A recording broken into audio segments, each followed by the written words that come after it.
That is right, Andrew. It is the Midnight Ocean radio show and a podcast. I hope you guys are all having a great Monday before Thanksgiving. Thanksgiving coming up. I hope you guys have plans for Thanksgiving. I'll tell you, we here at the Norton House have decided that we're going to take a little mini vacation. So what does that mean for you? That means, and you know, we need to take these breaks.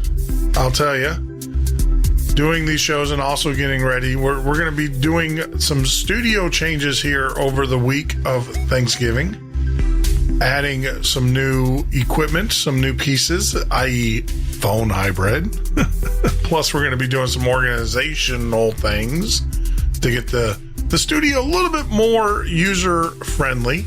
For all of you guys that know, I'm sitting in a chair. Well, I used to do my old radio shows standing up. I'd love to get back to standing back up. So what we're going to do is we're going to redo the studio and allow me to move some desks around, things of that nature, allow me to do the show standing up. So what does that mean? That means tonight's show is live. Well, it's pseudo live. I'm going to be here kind of navigating you through the evening. But we're going to bring back a show that I think is very important. And I just wasn't too happy with the amount of listeners that we received on it. And that was the one we had with Bob Fletcher. I don't know if you guys listened to that or not. So what we're going to do is we're going to replay that show tonight. I'm going to be here, though. I'm going to be in the chat room. Don't think I'm scuttling on out of here and taking a break or doing whatever. I'm still going to be here during the breaks and everything, and also in the chat room. But I would really, really like to replay this show that we did, gosh, about a month or so ago. What it was is that we did it secretively, and we recorded it with Bob Fletcher at a remote location, undisclosed, because of all of the issues that we knew that we were going to run into. Because those that know Bob know that he is at the heart of controversy. And there are a lot of voices out there that want to silence him. So what we are going to do is I'm going to replay that show because, like I said, I think it's very important. I think you, the audience, need to hear this. Need to hear this show. And I just wasn't, because I think we did it over the weekend. It just didn't get the listenership that I liked or that I intended. So this will work out really well for us tonight to play this one. The other thing is that, so to the rest of the week's schedule is Tuesday, Wednesday, Thursday, and Friday. We are going to not be broadcasting. We're not going to have any shows. We'll probably do some replays. More than likely, we'll do some replays of some older shows. But they will not be live. They will not be live. That is Tuesday, Wednesday, Thursday, and Friday. That way, I can spend time reworking the studio, and then Sandy and I can actually spend time with our families, which is what you probably should be doing. It's the Thanksgiving holiday. So that is what the game plan is. That's what we're going to do. I do apologize, but hey, we all got to take breaks, right? We all got to take a break. And I will tell you that we'll probably do the same format during the Christmas holidays as well. The week prior, leading up to Christmas, and then of course Christmas Day, Christmas Eve, Christmas Day, and celebrating that as well. I'm just giving you guys a heads up. That was probably what's going to happen. We'll take some days off. I know Christmas this year is on Saturday and Sunday, but we'll probably take a few days, maybe the 22nd, 23rd, 26th, and 27th off. So that way everybody can spend time with their families, because that's what it's all about. That's what the holidays is all about, my friends. So I just want to say thank you. Because I probably won't hear from you before then, or talk to you guys, of course, you can always reach me on Facebook by typing in The Midnight Ocean, or, of course, typing in The Midnight Ocean on YouTube if you're watching us here on YouTube Live. I just want to tell you guys, have a very happy Thanksgiving. This is the time, and I'm going to tell you, if you don't have anywhere to go for Thanksgiving, and I know there's a lot of people out there. I know there is. This is the time. Now, don't spend Thanksgiving by yourself. There is no reason whatsoever. If you have friends, if you have family, invite yourself. I don't care what you got to do, but get it done. If you don't have anybody in your community that you can go to, or friends or family, go to your community. There's churches. There's, there are things in everybody's community. Go work at a kitchen, and that it's all about fellowship. I got to tell you, Thanksgiving is all about fellowship. It's all about being thankful. I know there's some out there who will talk about Thanksgiving, pagan, all that stuff. Make it your holiday. Make it the holiday of being thankful that we are alive and God has given us what he has given us, and families and stuff. So there's no reason for you to be alone on Thanksgiving. You just have to reach out. You just have to ask. Ask your church, ask your thing.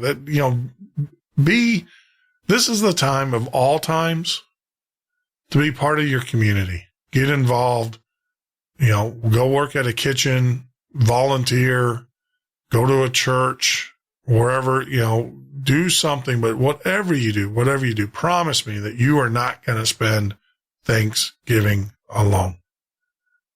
Because if you are, then I'll be right here with you on the air. All right? That's my deal. So don't make me come off my vacation and everything. Go out there, do it. Man, I've done it. It sucks. It is horrible. So you have plenty of time. Today is Monday. You have 3 more days to make arrangements. Either be with your friends, be with your family, be with loved ones. Do whatever. Don't say, hey, look, I'm going to tell you this. Don't put your pride aside. Say, hey, look, I don't have any. Call one of your friends and say, hey, what are you guys doing for Thanksgiving? Do you mind if I tag along? Invite yourself. Some people would say that's rude, but invite yourself. Say, hey, look, my family kids are gone. They're in some other state. My parents obviously are, whatever you got to do. Just do not spend Thanksgiving alone. You got it? Do not spend Thanksgiving alone. And, if you don't have any friends, and I know some of you guys don't, I don't, we don't have any close friends in the neighborhood here where we live. All our friends are moved, and they're in others, or we moved away from them. So I understand that. Our family's here though. But if that was the case, then the next thing is go volunteer at your church. Find an organization that can use some servers and be a part of that fellowship. No one said you had to be with your family. You can be with your, with the fellowship of your church. Who knows? You might meet some new friends who, you gotta do what you gotta do. Right? But just promise me that you guys are not going to be alone or spend your Thanksgiving alone or by yourselves. So with that, I just want to say thank you and everything. And I hope you guys have a very blessed holiday weekend and stuff. So Cal, wow, you're gone.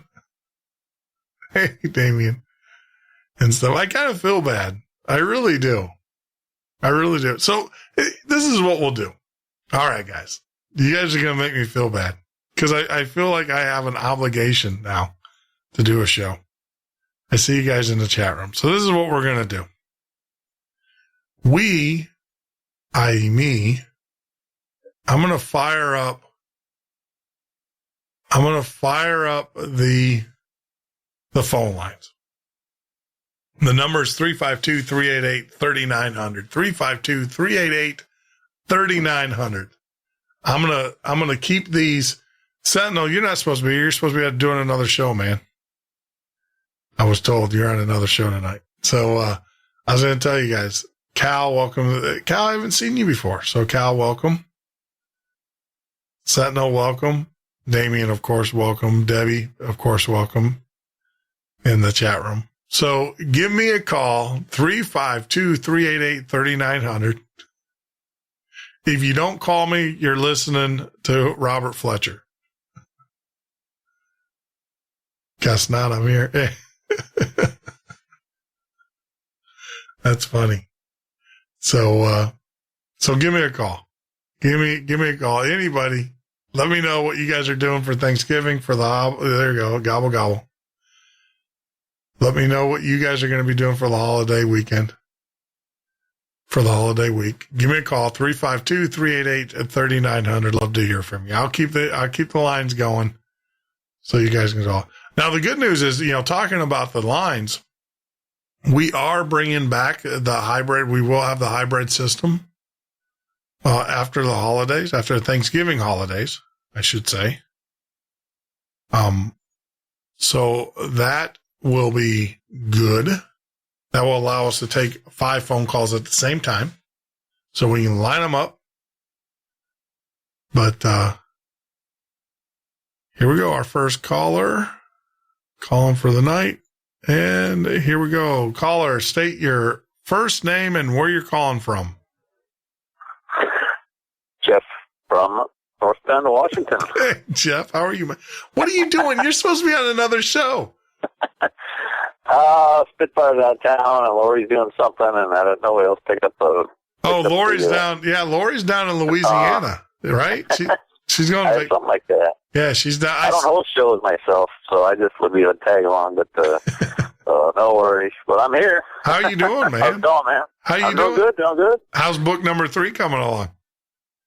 Yeah, it's coming along. It's I got the outline I'm kind of working on. I kind of focusing my energies right now. I'm trying to get the first and second book to sell the paperbacks, because it came out in that catalog for Ingram that got mailed out today to 7,000 independent bookstores. So I'm trying to rally the troops on the internet and get a few sales going, get the position on the sales chart, so when people go to look at my book, like an independent bookstore, they'll say, "Oh, it's selling some copies. Maybe I better get in on this." Yeah. So hey, well, I was going to tell you. So the listeners that are new to the show, let me first. Everybody, this is Jeff Hayes. He is the author, and I'll call it. I'm going to jinx you. I'm going to say of the New World Order trilogy. And if you haven't purchased his books yet, you need to. What's wrong with you people? But yeah, Jeff, why don't you go ahead and give all the listeners a little description about your trilogy? Yeah, it's so I kind of woke up. I kind of knew about the New World Order sort of my whole life. I knew something was evil, was out there controlling the stuff. I found out the real deal about it in 2007. So I completely educated myself about it, and I put what I found out into a book to warn my family and friends, and it just kind of turned into something that a lot of people really dug. So I ended up hiring David Dees, who's a world famous political artist, to do the cover for my first book, and got a bunch of people backing me up. So did that, and then wrote that second book. It's kind of more about the first book's kind of about the gist of the New World Order, the supernatural, and the physical part of it in our world. And the second book's about Satan, actually, explaining how he is running the show here on Earth. And the third book I'm working on now is kind of more like a first book. It's kind of a good mixture of a supernatural and physical world. So, but it looks like the third one's gonna be a really good book. But I got a lot of work to do. But I've just got so much time and money invested in this. I just can't really justify to my family keep working on this third book when we're so far in the hole on the first and second book. So I got to go fall back, try to get those things to do something. So we'll just kind of all God's hands now. I don't mean to laugh, but it's amazing when you're. How do I say this? It's amazing when you're committed to doing something, when you're driven to do something. Because as I know, here we are, talking about upgrading the studio and adding more equipment to the studio. And it's like, but you're already in the hole. Yeah. I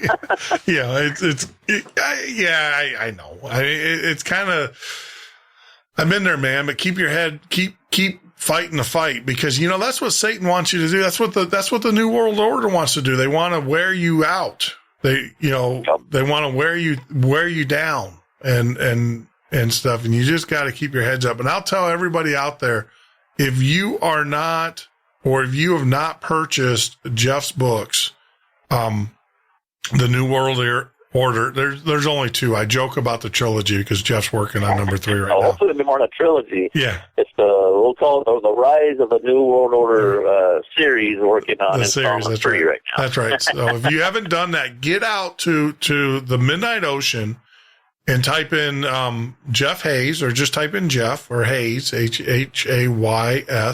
That will take you to his author page. There are links there that you can go to Amazon. You'll be helping Jeff out, and you'll also be helping us out if you purchase those books from there. And I'll tell you guys, right now, the 2 books that are sitting next to my nightstand are both of Jeff's books. Those are the books that I go to bed to at night. And right on top of them, Jeff, I have a crucifix. I just want to let you know.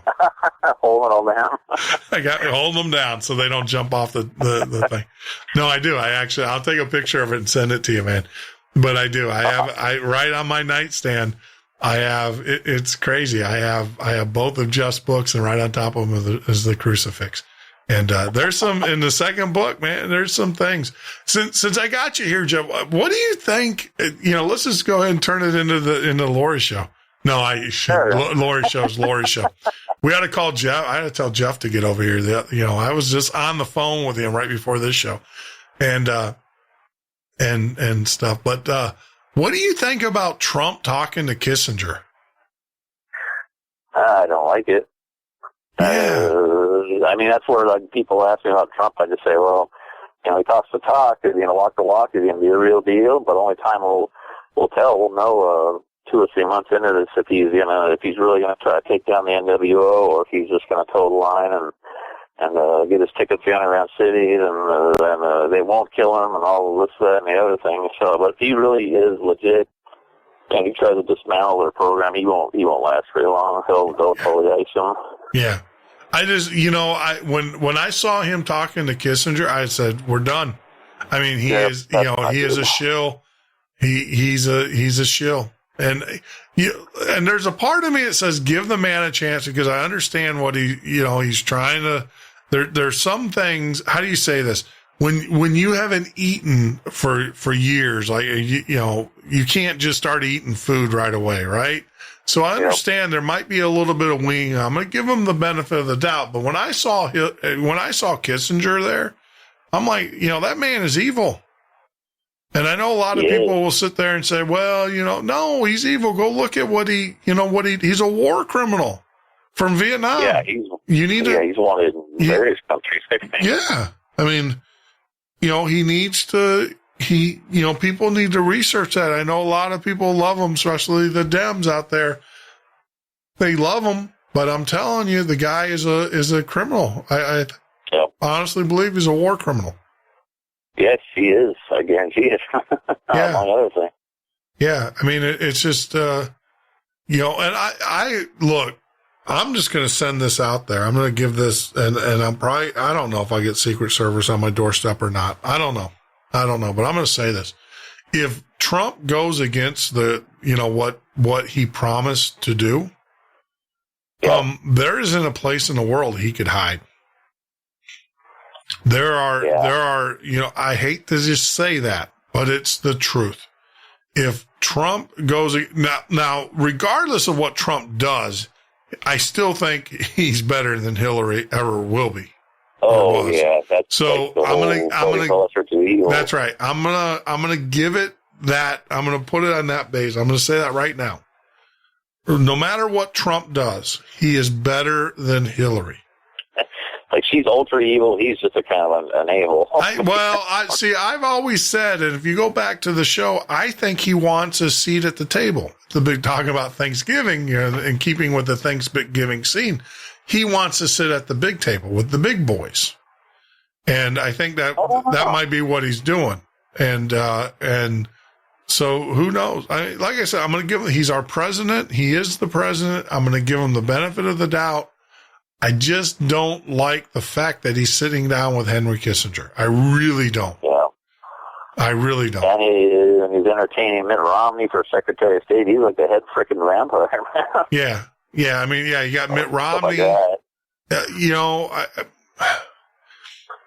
But see, then again, too, is you don't know what, because Jesse Ventura said that when he was elected governor, they sat his butt down in a chair, and they being alphabet agencies and other agencies, and Jesse would know. I mean, he was part of that community for so long, the Culvert community, so he knows. And they sat his butt down in a chair and said, "You think you're running things? You're really not." And I know Donald Trump, without a doubt, loves his kids. Yep. And I'm wondering if that's the weak spot. If they just said, "Hey, look, we'll just kill your kids." Yeah, it's hard to say, man, but we'll know within a couple, 3 months here with his appointees and whatever comes out of his mouth next couple, 3 months is going to speak volumes about what's really going to go on. So yeah, I mean, I watched him today. I get his tweets, and I watched him today reiterate what his game plan is for the first 100 days. And, with that, I agree. I agree with the guy. So we'll see. I'm just, like I said, when I saw him, Mitt Romney is he's got to play nice with the Republican Party because they control Congress. See, a lot of Americans don't realize because they took civics out of school. The president, and we've been under 8 years of a president that's saying, "I'll just make up the laws," right? Yeah. So a lot of Americans don't understand this concept of a three-legged political system and Congress. So I mean, there's a part where he's got to play nice with Congress, and Mitt Romney is part of that neocon group. Yeah. And I know that not Walker, but who's Speaker of the House right now, Ryan. Ryan is a big fan of Mitt, so you don't know how much of this is appeasement, right? Yeah, they're both globalists, like Kissinger. I mean, if you're an establishment man, you're a globalist, basically part of the CFR, which is totally pro. One world order, new world order, yep. Whatever you want to call it. But I mean, all those entrenched people. Hopefully, Trump gets his term limits thing passed. That would be phenomenal. Well, that would. Get that crap out of there, man. They're not going to do it, though. They're not going to do it. I don't think they will either, but I'm sure we'll see it. Yeah. I would hope. Yeah. I mean, this whole thing, too, is that, Trump's not going to take a salary while he's in the White House, and everybody's like, "Oh, that's good." That's actually not good. And let me tell you why. The reason why George Washington said that he wasn't going to take a salary either when he was in the White House. And they came back to him and said, "Look, you have to take a salary because that means you're beholden to the American people. If you're not getting a paycheck from the American people, who are you beholden to?"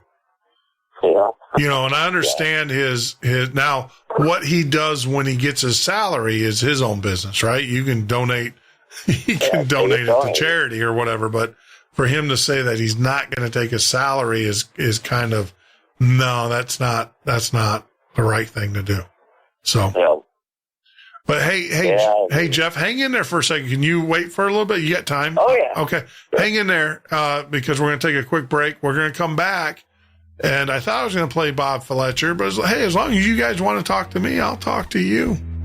I don't have a problem with that whatsoever. So hang in there. We'll be back as we talk with our good friend Jeff Hayes about his books, and we're just gonna kick it around tonight a little bit. If you'd like to join in the conversation, let me know. We don't have the hybrid up tonight. It was going in this week, and the hybrid allows us to take multiple phone calls. But if you want to join into the conversation, I will open up the party line. That's right. It's a very special line that we have here, and it allows us to have as many people as we want to join. All you have to do is go into the chat, say you would like to join the conversation, and then I will fire up the party line, and we'll see this where the night takes us. Hang in there. We'll be back in a few minutes. This is the Midnight Ocean with Jeff Norton on the Paranormal State Radio Network.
Midnight Ocean with Jeff Norton on the Paranormal State Radio Network.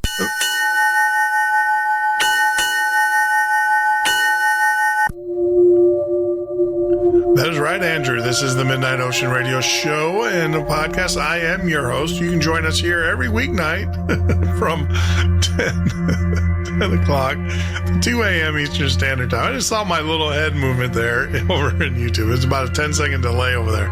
Kind of threw me off there. But yes, you can actually join us here. We are live or, of course, on the web at www.themidnightocean.com. On the phones, we have our good friend Jeff Hayes is joining us all the way from the great state of Washington, not Washington, D.C., the state of Washington. And as we just kind of kick it through the night. And there you go, Jeff. During the break, I was able to put the slicks up. So I got your book. So author of Rise of the New World Order, The Calling of Man, and Rise of the New World Order, The Awakening. Awesome. And stuff. So, and of course, the trilogy. Did you have the name? Do you have a name for the third book is going to be called Rise of the New World Order 3, Falling Sky. Probably. That's what it is right now. So I was going to talk to Dees and start getting him, start thinking about it. But it's kind of like, Falling Sky getting these kind of got multiple meanings. Obviously they're blanketing us with chemtrails and stuff, and that's falling out of the sky, and that's poisoning us. And then, a lot of people would call me chicken little in my face, but people that don't believe in this New World Order stuff, I start telling them about it, they're just like, man, you're paranoid. You don't know that stuff's real. I'm like, well, have you looked into it? Like, oh, I don't need to, because that's just, a bunch of BS. I'm like, okay, have fun. Well, and those are these are, and how do I say this? I think a lot of people don't believe in it because they just don't want to expand the energy. It's so much easier to go home and sit in front of the TV and watch the NFL or the Kardashians, or because, to be honest with you, this takes being awake. There's two downsides to being awake. And let me tell you what, for me, number one, being awake, it's scary. I mean, let's just face it. It's scary. Number two, you are so bombarded with information that you have to go out and you have to disseminate that information, which means you can't, you just can't take one person's word over another. You actually have to do the research now. Yep. And that takes up a lot of time. And for most Americans, that eats into the Voice and keeping up with the Kardashians or whatever that show is. And got to have my NFL, got to root my football team and everything. And, I just don't have time to read those documents and to do all of that stuff. All bad news for a lot of it is, especially if you don't, and I put that right in my books. I mean, like, okay, don't believe what I'm saying, but don't discount it either until you look into what I'm saying. It's basically, this book is my opinion. That's what I have to call it. This book is my opinion, and here's my opinion based on this, and this fact. You can verify it for yourself, and I encourage you to do so. Don't take my word for it. That's how you get into trouble. Yeah. I mean, it's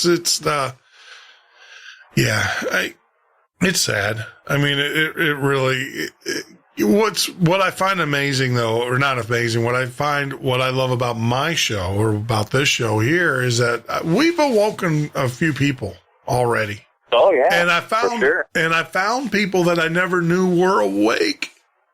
Family members that after doing the show, they would start sending me stuff and said, "Hey, look at this. And I'm like, what are you doing sending me this stuff? Why are you sending me, what, and it's like, what do you think, Jeff? It's like, all right. So now it's pretty bad when you're your own family. I mean, we're talking not like cousins and uncle, whatever. We're talking like very close family members that you never knew were awake. And now we have something in common. I went all these years with certain family members and now I'm like, oh, we got something. All right. You're hip. You're pretty cool. You're into it. And stuff. Now we got something coming.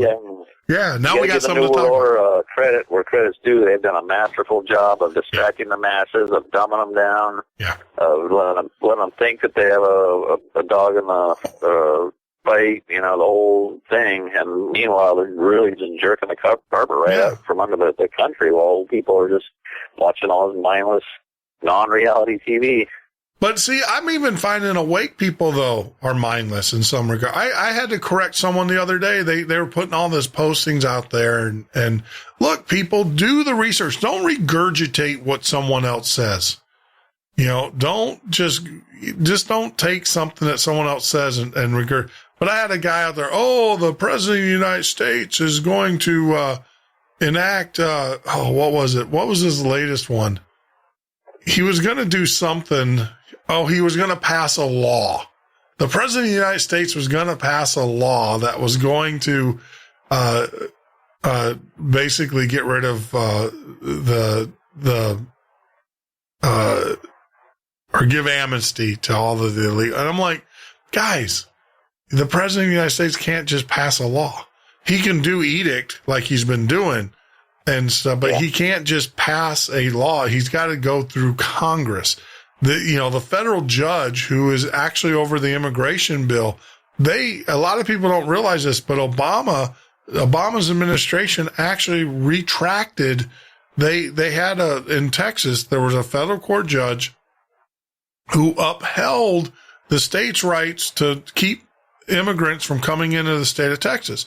They were fighting that. And Obama's administration actually withheld or came back and dismissed, said, look, we don't want to fight this anymore. We're going to leave it up to the next president. So there you go. I mean, but of course, everybody's sitting out there spewing disinformation. It's like, that doesn't help anybody, people. You got to understand how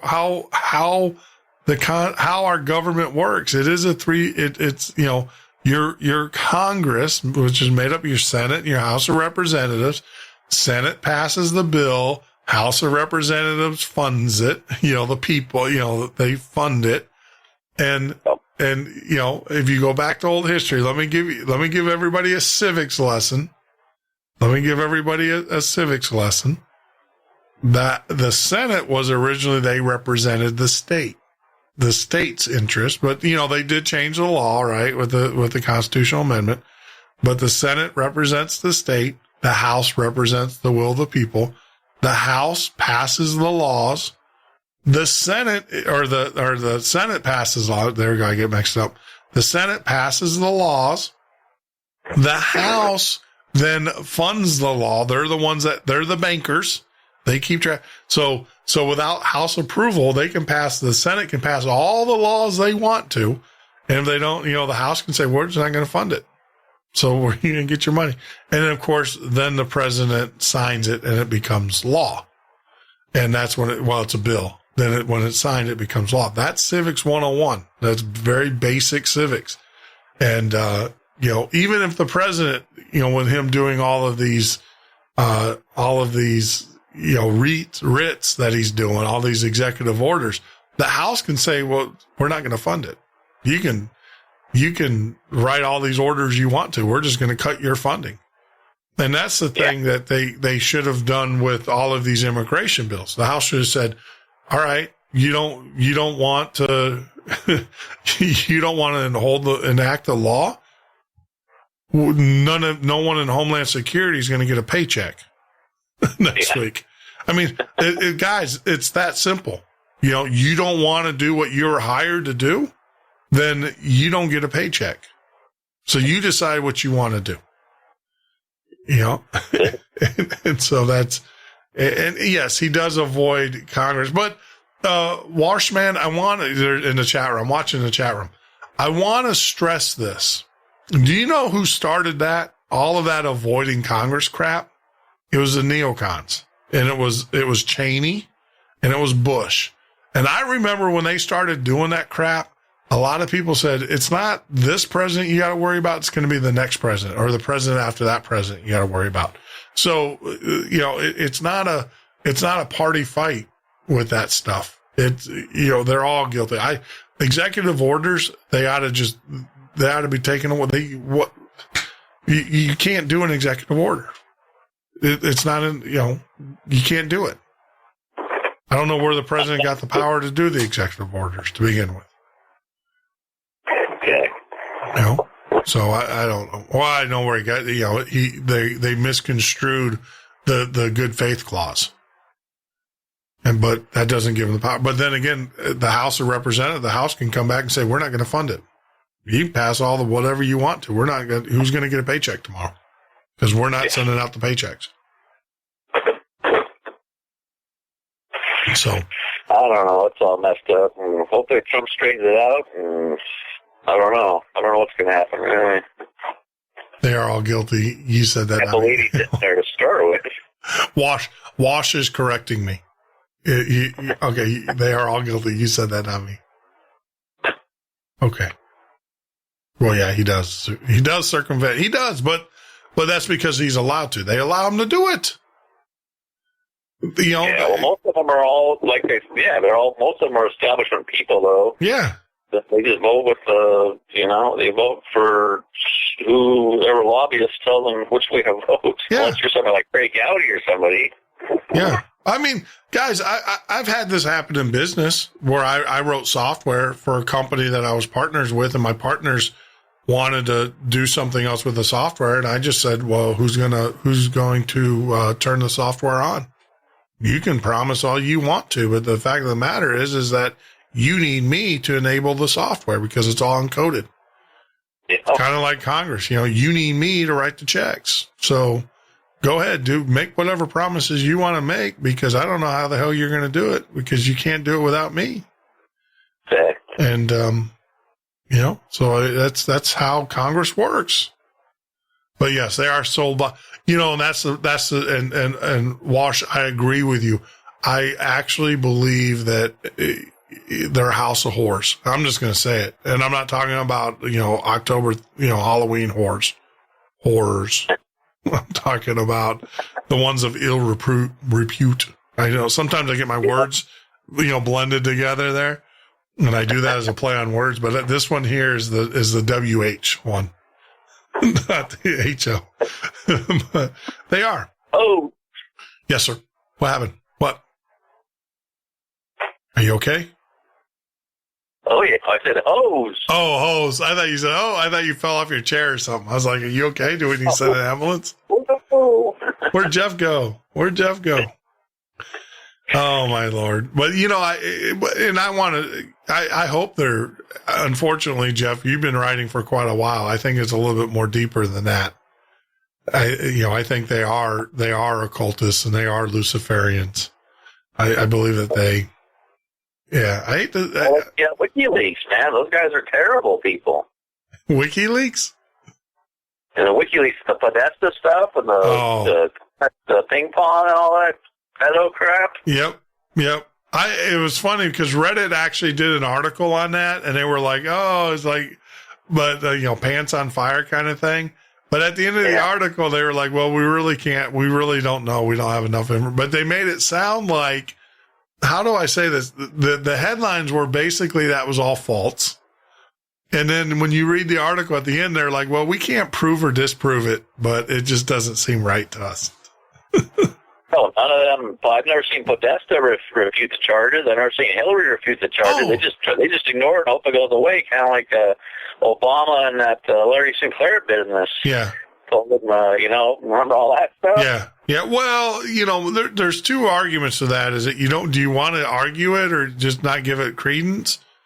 Do you want to give it validity, or do you want to come back and say, you're full of freaking BS, and whoever says this stuff is, meet me, there's two parts to it. For me, I'd be the meet me on the corner at this time guy. You want to say that about me publicly? Meet me on the corner. This is where I'm going to be, and show your coward ass, let's show up, but, there's the other part of the argument is that you just don't give it a voice. But I will tell you, it's already got a, hey, Podesta, I know you don't listen to my show, but it's already got a voice. The story's already got legs. It's already out there, and it's only a matter of time because we're coming for you. I believe, look, I did my research, and I absolutely believe that there's code there, and they're not talking about pizza. No. And sue me. Sue me for slander. Clear your name. Book. Maybe I'll put that in. I'll put a section in my book and explain it very succinctly about all this stuff. So we'll see what happens. Yeah, and I'll tell you, it does exist. We did a show And it was one of the, I don't know, Jeff, did you listen to that show? About it was called The Beast. I'm trying to think the title of the show that we did. And we had it was like one of the very first ones that we did. And I will tell you, that was a gut wrenching show that we did. That one was, I'm going to pull it up here for those that don't listen. And let me tell you why, because we were dealing with abuse, child abuse. We had an author on the show, and she wrote a book, and she talked about her experience as a child with sexual and also physical abuse from both parents. And it was just tragic, just tragic. And but during that show, I'm going to pull it up here. Patricia Boyer was the show. So it was on 8/30/2016. That was a show. And Patricia wrote a book called A Dragon is Chasing Me. And that's a book for children, parents to read to children. And it helps, with about sexual abuse, child abuse, and also Conquering the Beast. And she wrote that under a pen name of Diane Fogel.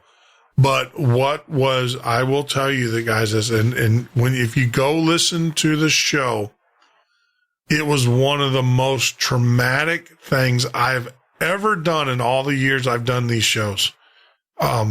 Is that we had a caller that called in during the show live, and she talked about the ritual sexual abuse. Her parents were in the occult, and she talked about the ritual sexual abuse that she, as a child, endured. Yep. And it was, to listen to her tell that story. This is a person that called in live on the air, and she shared her story with us, with the audience. I can tell you, man, it messed me up for days, because you hear it. Yeah, you hear about it. I mean, we hear about it, but until you actually hear the victim in their own words talk about what happened to them, it's gut wrenching. I mean, the sick stuff.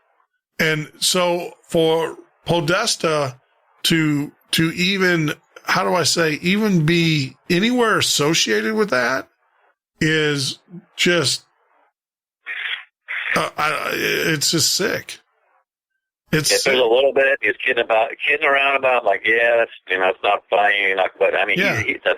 It's over and over, all the signal, the emails, and all the code words, and yep. He knows this guy. These people know exactly what they're talking about. So that's gone beyond just kind of. We need to take that stuff serious, big time. Oh, I to be honest with you, I'll tell you, I'm so convinced. I am so convinced that he is a pedophilia. Oh. That if I ever saw him walking on the streets in New York or Washington, D.C., I'm going to lay his ass out. Bust him down, exactly. I am going to knock him straight, square on his ass. I'm going to lay him out.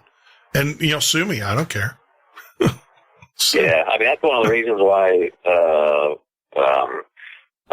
so I work my ass off. I own a little construction company, but I work as much as I have to make sure my wife can stay home, and my kids don't ever go to daycare. They never go to babysitters. I mean, she's here 24/7 to watch over, to guard them until they're 18, and then they're out on their butts. But even then, you got to worry about them. But I'm polishing my shotgun every night. I made that perfectly clear. Look, I'll tell you the talk that I've had with my girls is that if that, God forbid, ever did happen to you, number one, don't ever put yourself in that position where that would happen to you, i.e. go to the parties, get drunk, be stupid. Yeah. Don't do it. And then number two, but if that did ever happen to you, someone's going to prison. It's going to be them or it's going to be me, but someone's going to prison because, and then, and they were like, well, Dad, why would you? Is it because I'm going to kill him? That's it. I mean, I can flat out tell you right now that they're dead. I mean, I'd kill a man with my bare hands if they touched one of my dogs or something. Yep. I mean, and that's not puffery and guys beating chests. I'm just going to tell you, I'm killing you. Yep, that's the reality. And so we'll,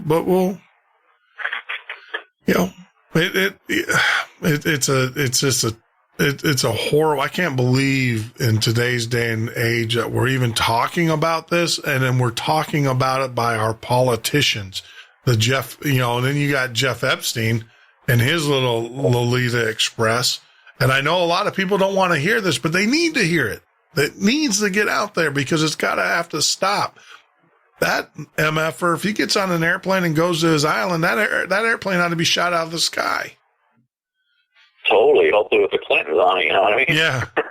And for those that don't know, there's an island that Jeff Epstein owns, and it has been documented. He has been prosecuted. As a pedophilia. Convicted. Yeah. Because he's been running, and he has an island that is under British jurisdiction. He was convicted in the British courts, correct? Yeah. In the British courts, yeah. And he's got an island that's not under U.S. jurisdiction, so that's why he hasn't been convicted here in the United States. But he was convicted in England, and he was convicted of transporting minors with the intent to have sexual relations with them. That's what he was convicted of. Not the actual act of having sexual relations, but the transportation of minors. The fact of the matter, I mean, this is one sick dude, and you got Clintons and you got everybody hanging around him, and you got, Bill Clinton, who's been down there 26 times. Oh yeah. He's not down there just, getting some raise. He's up to various activities. But the thing about all this stuff, Jeff, is, I mean, the elites have been doing the same stuff, pedophilia stuff, blood rituals for thousands of years. And back in the day, they didn't hide it. Yeah. So people are kind of sheltered nowadays. But I mean, back in ancient Greece, when before the Roman Empire rose up, I think it's called pedastry. Was commonplace and was accepted by the society, and that was basically where a rich man would take a young boy under his wing and teach him how to be homosexual, basically, and that was totally accepted at the time. I mean, that's kind of where they're trying to steer us now. I mean, it's all this stuff is just up in your face, and we want our deviant rights, and we want to be able to do whatever we want to whoever we want, and it's just. I mean, the world is looking darker and darker every year, man. Yeah, I mean, I'm trying to find this picture so I can show this. The Anonymous apparently just leaked. Did you see where Anonymous apparently just leaked a picture of Bill Clinton sitting on the edge of the bed getting a massage by a girl? Oh, yeah. No, I saw that a few days ago. I don't know if that's him or not. I don't know if that's Photoshop or if that's a legit image. I saw it, so I saw it more than I wanted to see. I didn't want to see it bare ass either. It came from Anonymous, so I would, how do I say this? I wouldn't doubt it one bit. Yeah. It looked pretty real, but it's a naked Bill Clinton from the backside, basically. Yeah, I mean, here, I'm gonna save this because I'm gonna show this to all those in the YouTube land. Now, I'm gonna give out the general warnings. If you ate dinner, no, I shouldn't say that. If you had any dinner or anything like that, please. No, I shouldn't say that. That's just wrong. But I should. Okay, it's just a backside. I am, but I want to show this picture so people can see it. And he is now. A lot of people are like, "Well, you can get a massage." I get it, but it's crazy. Every massage I've ever had has taken place in a doctor's office. Right. Oh. So here, you guys can look at that. We're going to take a quick break. And, Jeff, can you stay on for a little bit longer, or you gotta? I might have to check. I got to put my kids to bed here in like 5 minutes, but I can pop back on in like half an hour, maybe. Okay, that's fine. What I'll do is I'm going to open up the party line. So we're going to take a quick break, and I'm going to send out the party line so anybody can call in and share with us. Join the conversation.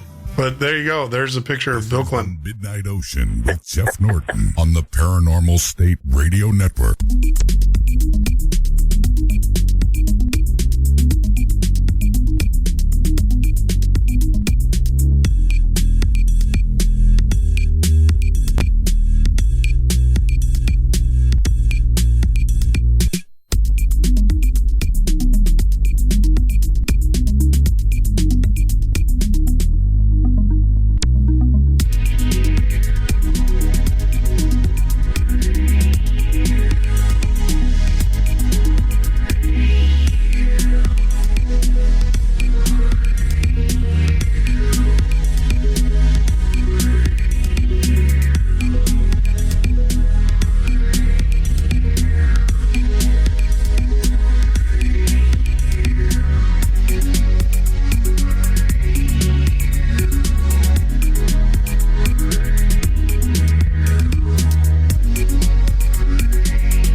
Ocean with Jeff Norton on the Paranormal State Radio Network. That is right, Andrew. This is the Midnight Ocean radio show and a podcast. I am your host. You can join us here live every weeknight from Monday through Friday from 10 p.m. till 2 a.m. Eastern Standard Time, or, of course, on the web at www.themidnightocean.com. So let me tell you guys how this is going to work tonight. So what we're going to do is we're going to start the party line. Let me kind of back that down so I'm not yelling over that. Now, I do have to say this. All right, so Peroxide, thank you for correcting it. So apparently that picture that I put up was a fake. Was a fake. So I have to tell you, thank you, Peroxide, for correcting that. And apparently there's going to be some links that are going to be given out, or we'll get some links out there to kind of prove that. Because, you know, I don't like the Clintons. I think it's pretty evident. I don't believe that they are the the best group of people. Let's just leave it that way and everything. But I just got to say, they're just evil people. Just evil people. So what we're going to do now is I'm going to open up the line. So here's the call-in number for those that are in the chat room. I'm going to read this out to you, and you guys can join. Conference. There's our great music. So it's there. So this is our party line. One of the things that we're going to do over the holidays is we will have the phone hybrid system up. So we won't do this. So you have individual phone lines that you call in on. So here you go. The number you can call into is area code 267-930-4000. That's 267-930-4000. The access number is going to ask you for an access number. It is 148-295-939. That's 148-295-939. Now, you're going to be joining in to a conference call. I will have to say this. Just be respectful when people are talking. Don't overtalk them and everything. Also, we will hear a beep, so we'll know that people joined, but give it time so you can announce yourself. I'll usually say, hey, someone joined, and then you can announce yourself. Give a first name and I'll just kind of lower this down so I can hear people joining. So your first name and and where you're calling from, that would be awesome. So once again, the number is 267-930-4000. And then the access code is 148-295-939. So feel free to give us a call. And I'm just going to check that system to see if it's working. One of the things, like I said, we are trying to get a hybrid in here. We're going to get that. Ring Central Conferencing. Yeah. I think that's it.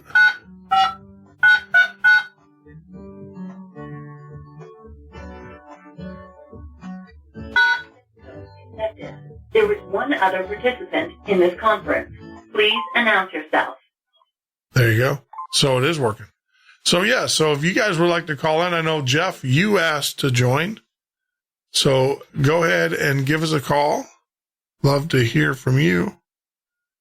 And let me make sure.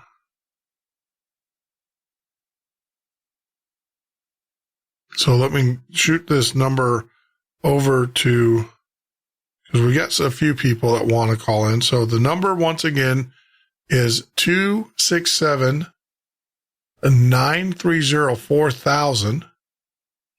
The access code is 148-295-939. I think we have a caller. Caller, can you state your first name and where you're calling from?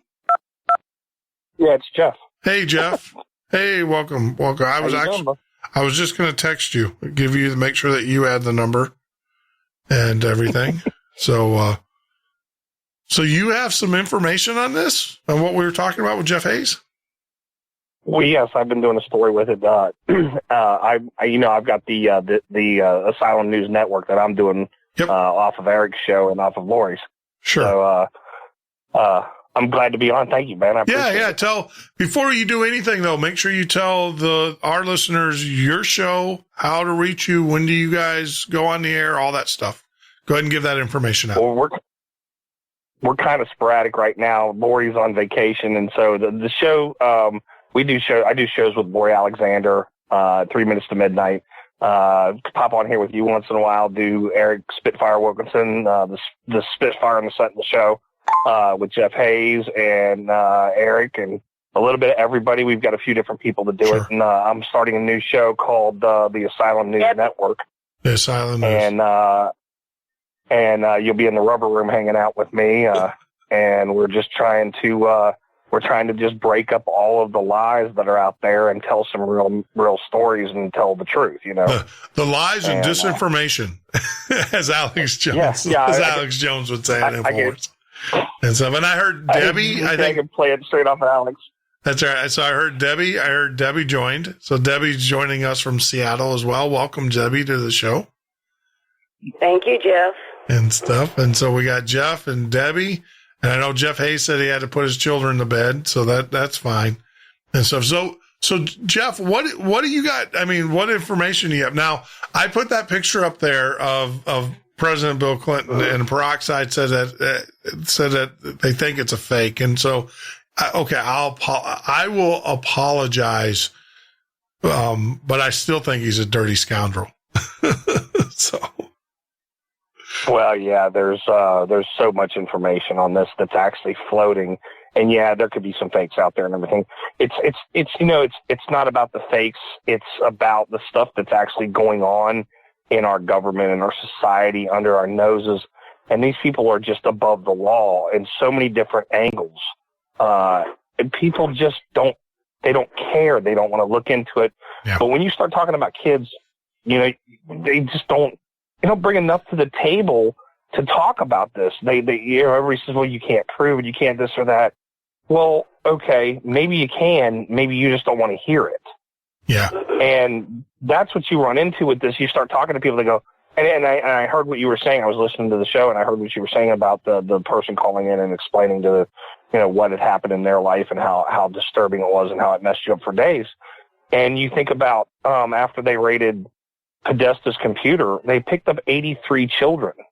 Well, was it Podesta? No, it was Wiener's computer, correct? Oh, Wiener's. I'm sorry, Wiener's. Wiener's computer. After, within 48 hours. Yeah. We've got 82 children that have been rescued out of this situation. And when you see reports coming out of the backwaters of the NYPD where officers are going outside and they're throwing up, and they're literally in tears talking about PTSD syndrome after working this case for a couple of days. Yeah. That's disturbing. These are guys that do this for a living, every single day, go on every day and hunt predators. Yeah. Okay. Well, and they said what.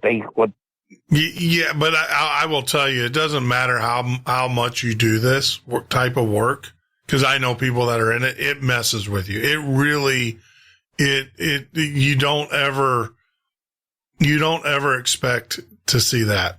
I mean, some of the stuff that they see, and look, people, I can, like I said, I know first, I reached out to people that this is what they do for a living, and the things that I have heard and never seen, because I don't think I would ever look at it, but the things that I've heard is so disturbing.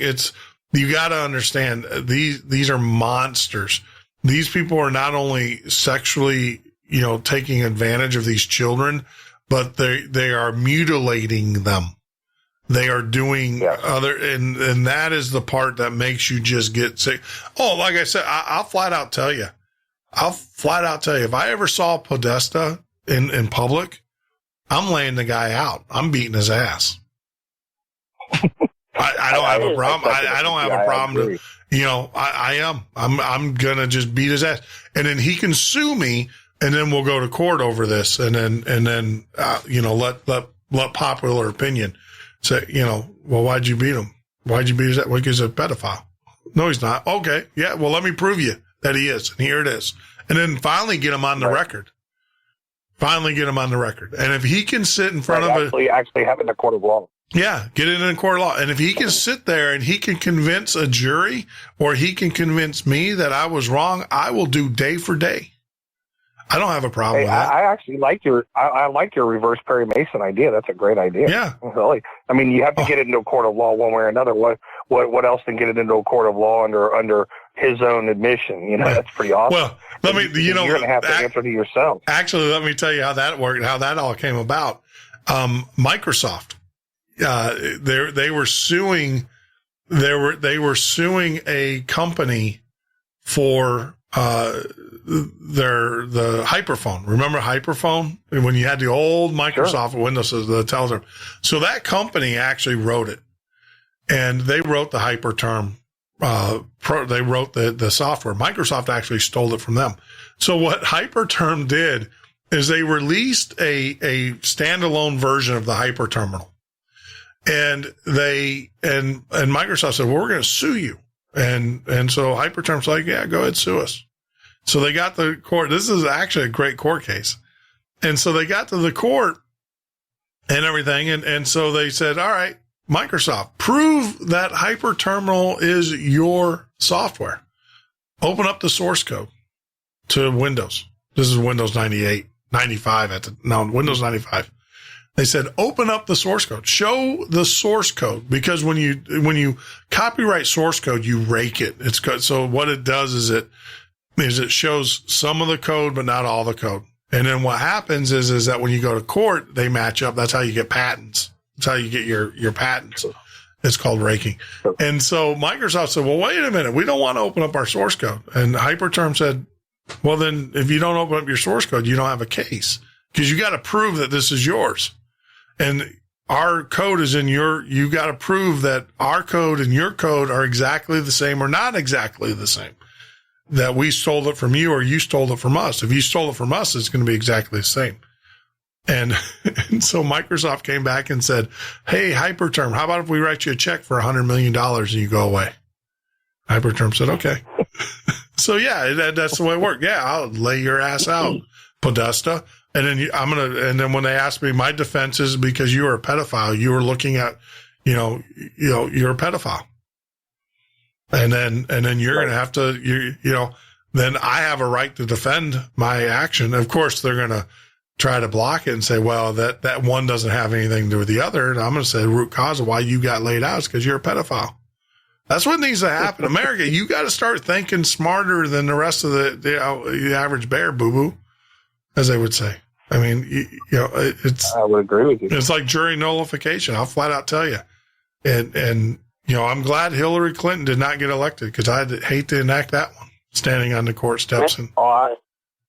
I was definitely agreeing with you on that one too. When you were talking about jury nullification, yeah. I was completely impressed, because my thoughts is once you stand up there and say that there is a case, but it's because I choose not to indict. Yeah. That's not how the law reads. Let me, hold on, Jeff. I want to clarify this because Wash for those that don't know, half of the show, believe it or not, guys, is in the chat rooms. So you got to either go to the Spreaker chat or you got to go to the YouTube chat for this show. And so Washington said, couldn't guarantee figure, or what about Pepsi? Okay, please explain. Okay. So Jeffrey all right. So let me explain to this. Number one, Jeffrey Epstein is a friend of everybody. He's a hedge fund manager, very, very wealthy hedge fund manager. He bought an island. I'm going to give you guys a story. So Jeffrey Epstein bought an island, and it's not in the United States, so it's outside of the United States jurisdiction. It's actually I think it's a British island. It's under British rule. And on this island, there has been numerous cases of child sexual relations with Jeffrey Epstein. all of these politicians, there's a lot of politicians that have been going, not only politicians, but entertainers. I mean, you just go to, it's called the Lolita Express. And it's basically, you take Jeffrey Epstein's private airplane and you go down to this island and you go on vacation. And it's usually dirty old men that are doing it. You very rarely hear about the wives going. It's always a win. Bill Clinton's been down there 26 times. Several times he's ditched his Secret Service detail. So go figure. All right. So Jeffrey Epstein, he has been indicted and convicted because not in the United States, because it's not United States territory. But he's been indicted and convicted under England law that says that if you take a minor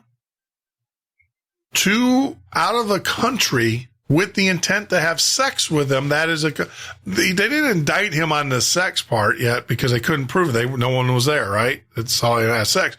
But the fact that he took a minor on his plane with the intentions to have sex with, that's what he got indicted for. So he's been not indicted. He's been convicted. He's been found guilty. He is on the National Registry of sexual predators. So he has to register wherever he goes, even international. He's on the International Sex Registry, not the United States. And so he's got this island. And the problem is this. The link that is really disturbing is a lot of these kids are orphaned Haitian children that came from Haiti during when they had the hurricane and the earthquake. That is correct. Yes, a lot of, and guess who's there? Clinton Foundation. So there's a lot of, and there's been the trafficking of these Haitian children to Jeffrey Epstein's island. So, and he's been convicted. Part of the Haiti money that they were taking, because the Clintons did embezzle $16 billion worth of Haiti money. Yeah. During this whole thing, and gave up about 2% of it. One of the friends of the Clintons, and her name escapes me right now, she was actually found with 32 children in her possession that were being funneled. That's right, guys. Go look it up. There was huge indictment that came down because of this. And these are all friends and associates of the Clintons. Now, I will say this. Jeffrey Epstein is also a real good friend of Donald Trump's. I'm not saying that Donald's been there. There hasn't been any record of Donald going to the island yet. I know there's certain people that are looking into it and trying to get manifests and stuff like that. But I'll tell you that Clinton 26 times, that's well known. And 2 of the times because it is public record, he's the ex-president of the United States. He's got Secret Service that travel with him. Then, a lot of people say, well, won't the Secret Service say something? No, because look at the Secret Service that got all arrested and stuff for, in Chile or Argentina for the prostitutes. So, it's a quid pro or whatever they say. So, and there's a ton of other stuff out there too, Jeff. There's back when the Clintons were having the Mena, Arkansas cocaine operation running from Mena, Arkansas, $100 million a month in cocaine trafficking. They were there were Secret Service agents like Larry Nichols and several other ones that were doing stuff, who would actually explain they would go to like the local football game, and Bill Clinton one night, as Larry Nichols would say, Bill told me, he said, I really like that girl over there. So he would go down there and Larry talks because he's got a trach in half the time and he's dying of cancer.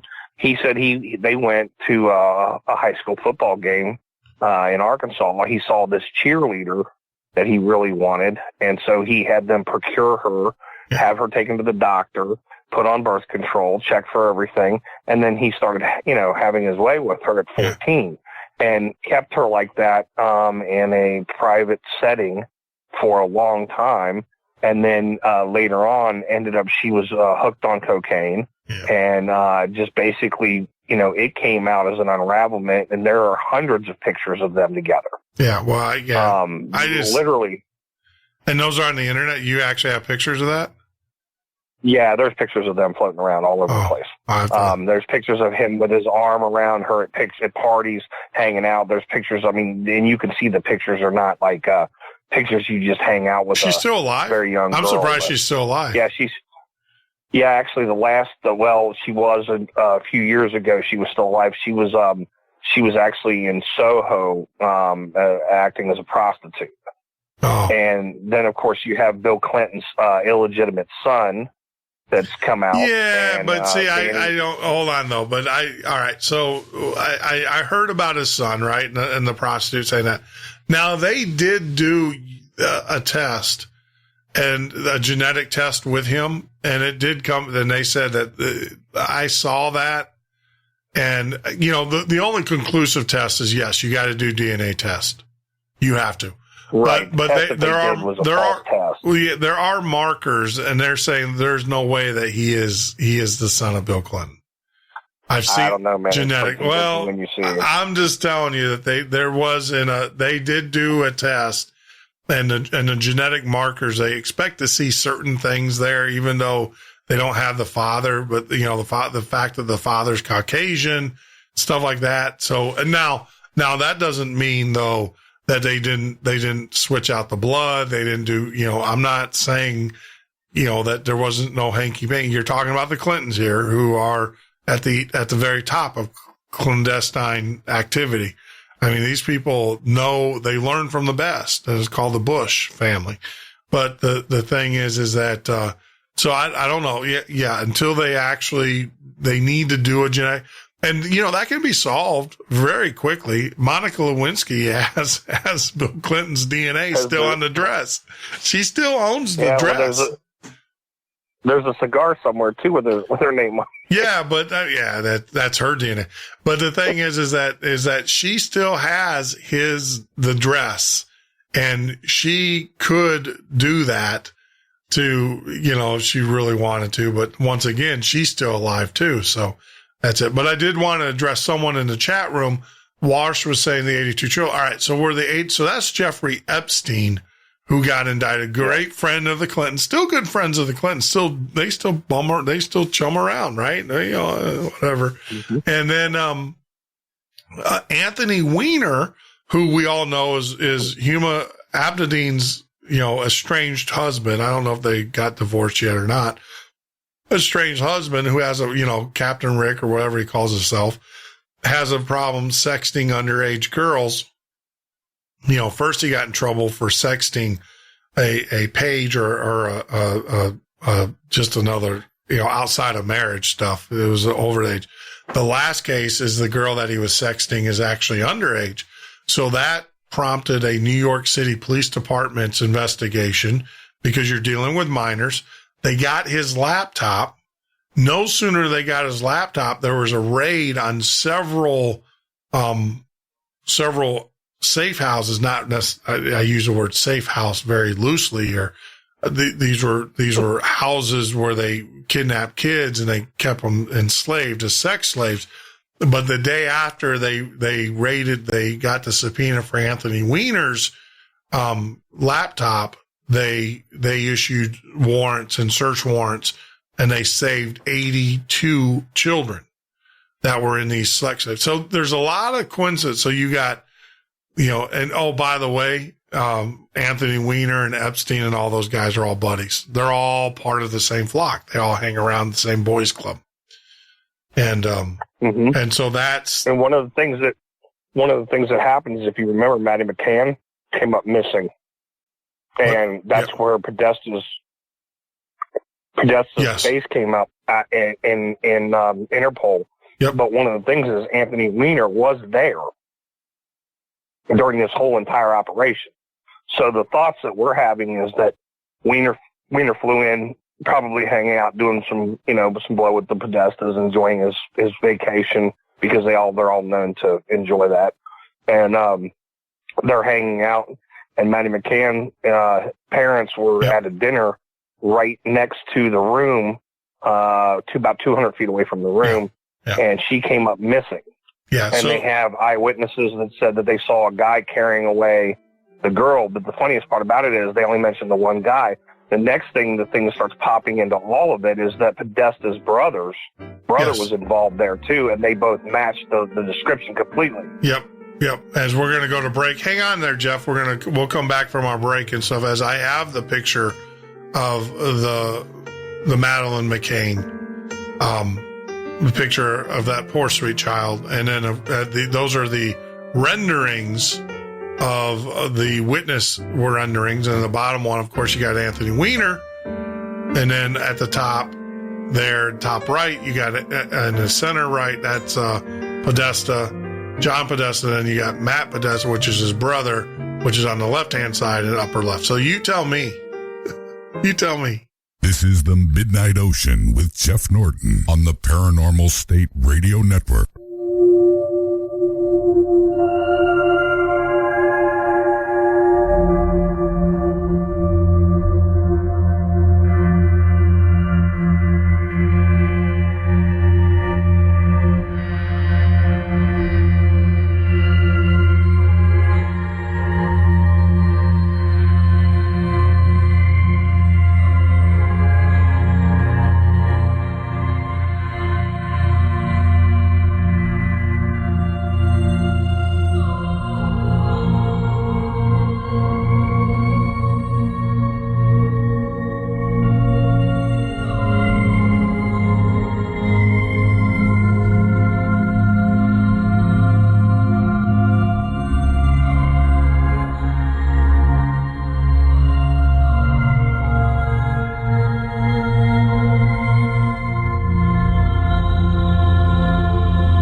Midnight Ocean with Jeff Norton on the Paranormal State Radio Network.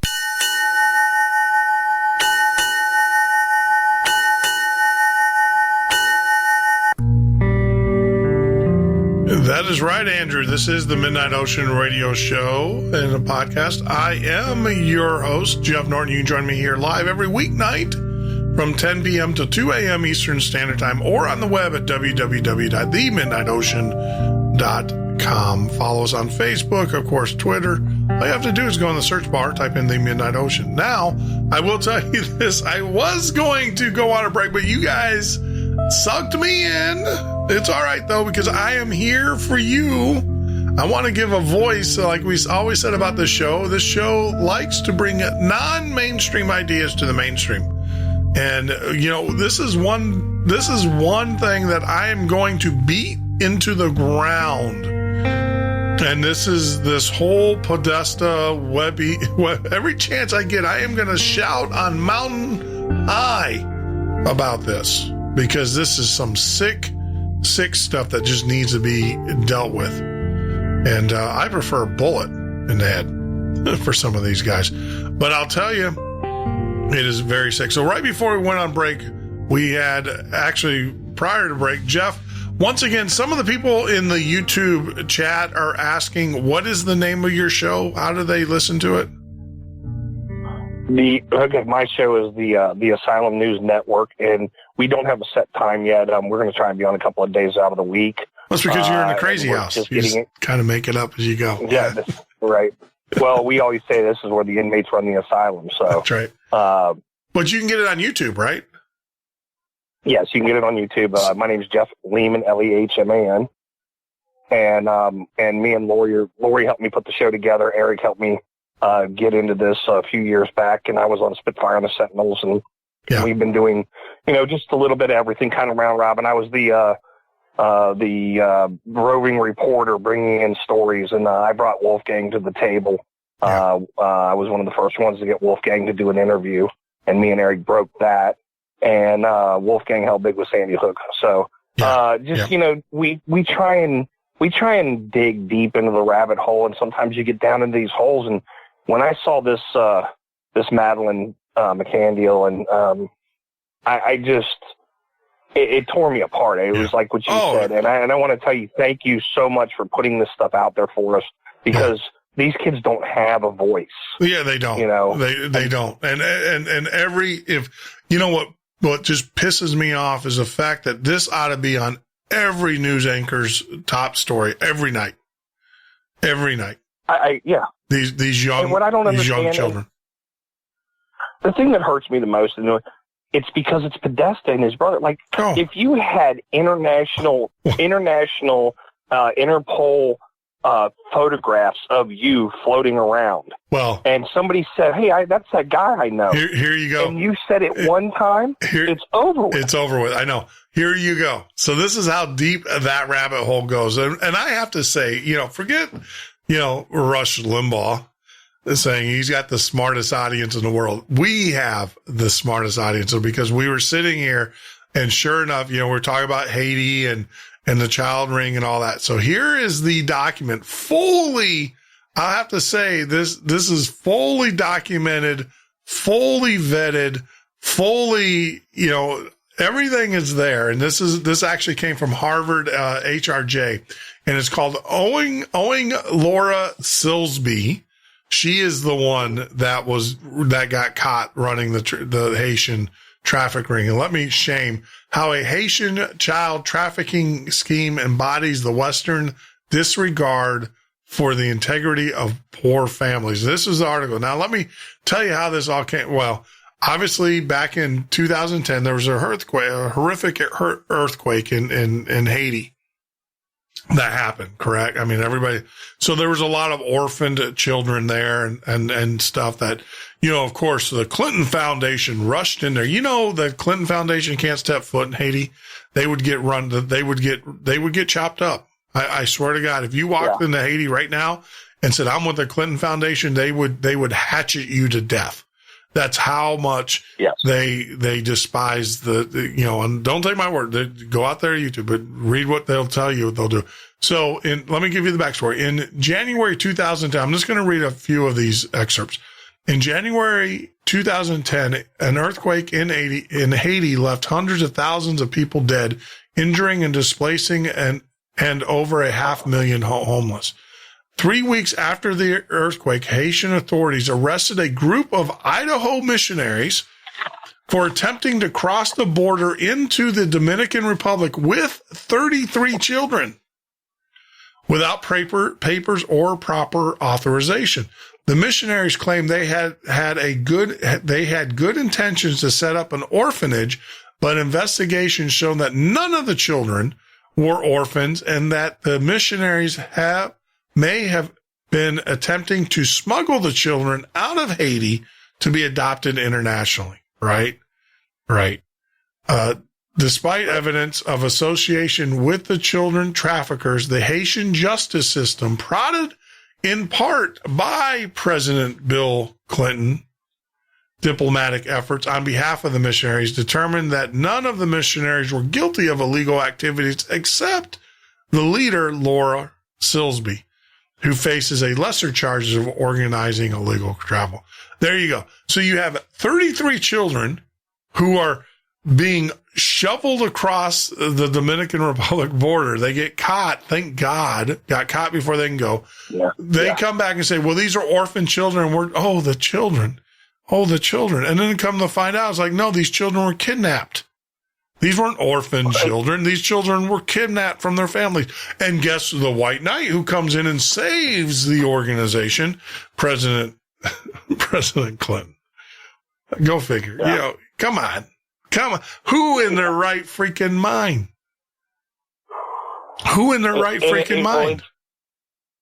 It just gets deeper and deeper. And when you start, like, I've been down this hole. You've been down this hole. I mean, people that are fresh listeners, we go and we research. And the problem is as you research, you just start gagging. You're just like, the connection is so deep. And as you add that connection, you can connect Frank Juster to the same thing, which is the Uranium One deal. And not to get off the subject, but all I'm saying is they all connect. They're all tied together. Podesta's connected to everybody. And when I say everybody, like literally, if you go to the Podesta group and you do the math on the Podesta group, there are literally 300 or 400 companies that are directly connected with Podesta. And the funniest part about it is, now that, we say this, we go to Podesta's office, and what's hanging on the wall in Podesta's office? Have you seen this? Well, we've talked about it several times. I even showed the pictures of them eating. They have a man sprawled out on a table, and they have two gentlemen eating him. And we've shown the pictures of Jeffrey Dahmer's victims and how Podesta had commissioned an artist to do a bronze of one of Jeffrey Dahmer's victims in the same position. And they find that that's art. They talk about the soul burning or the soul cooking, which is I'll tell you one thing. And I'll be the first one to tell you, I liked her music. I can't stand her, and I'm not watching the NFL. When I saw that picture of Lady Gaga, I loved her music. I really did. I will tell you, I loved her. I think she had a great, but you know what? I will never listen to her music again. I've been awoke. I'm awake to it. And I'll tell you another thing. The NFL, if they have her do the halftime show, I don't watch NFL now anyways, but I promise you, I will never watch it in the future. Ever. If they have her. 100%. Yep. They're like promoting her when you watch that. Yeah.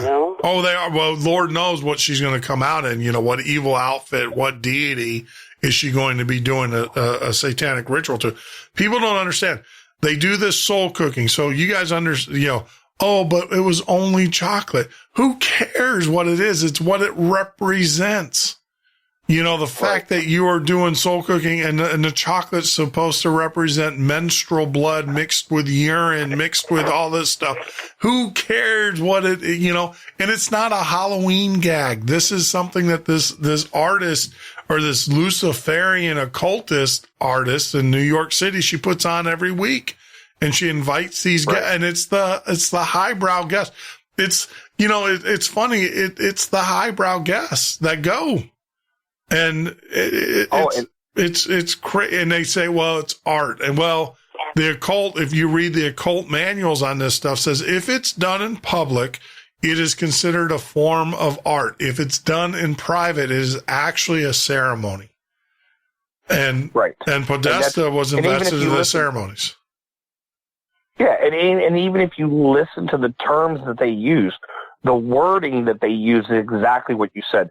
It is, when it is seen publicly as an art form, they do as an art ritual as the public display. But even she says on her title page, this is my public art display.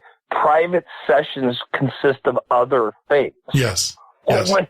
Do the math on what other things are. People, seriously, what does other things include?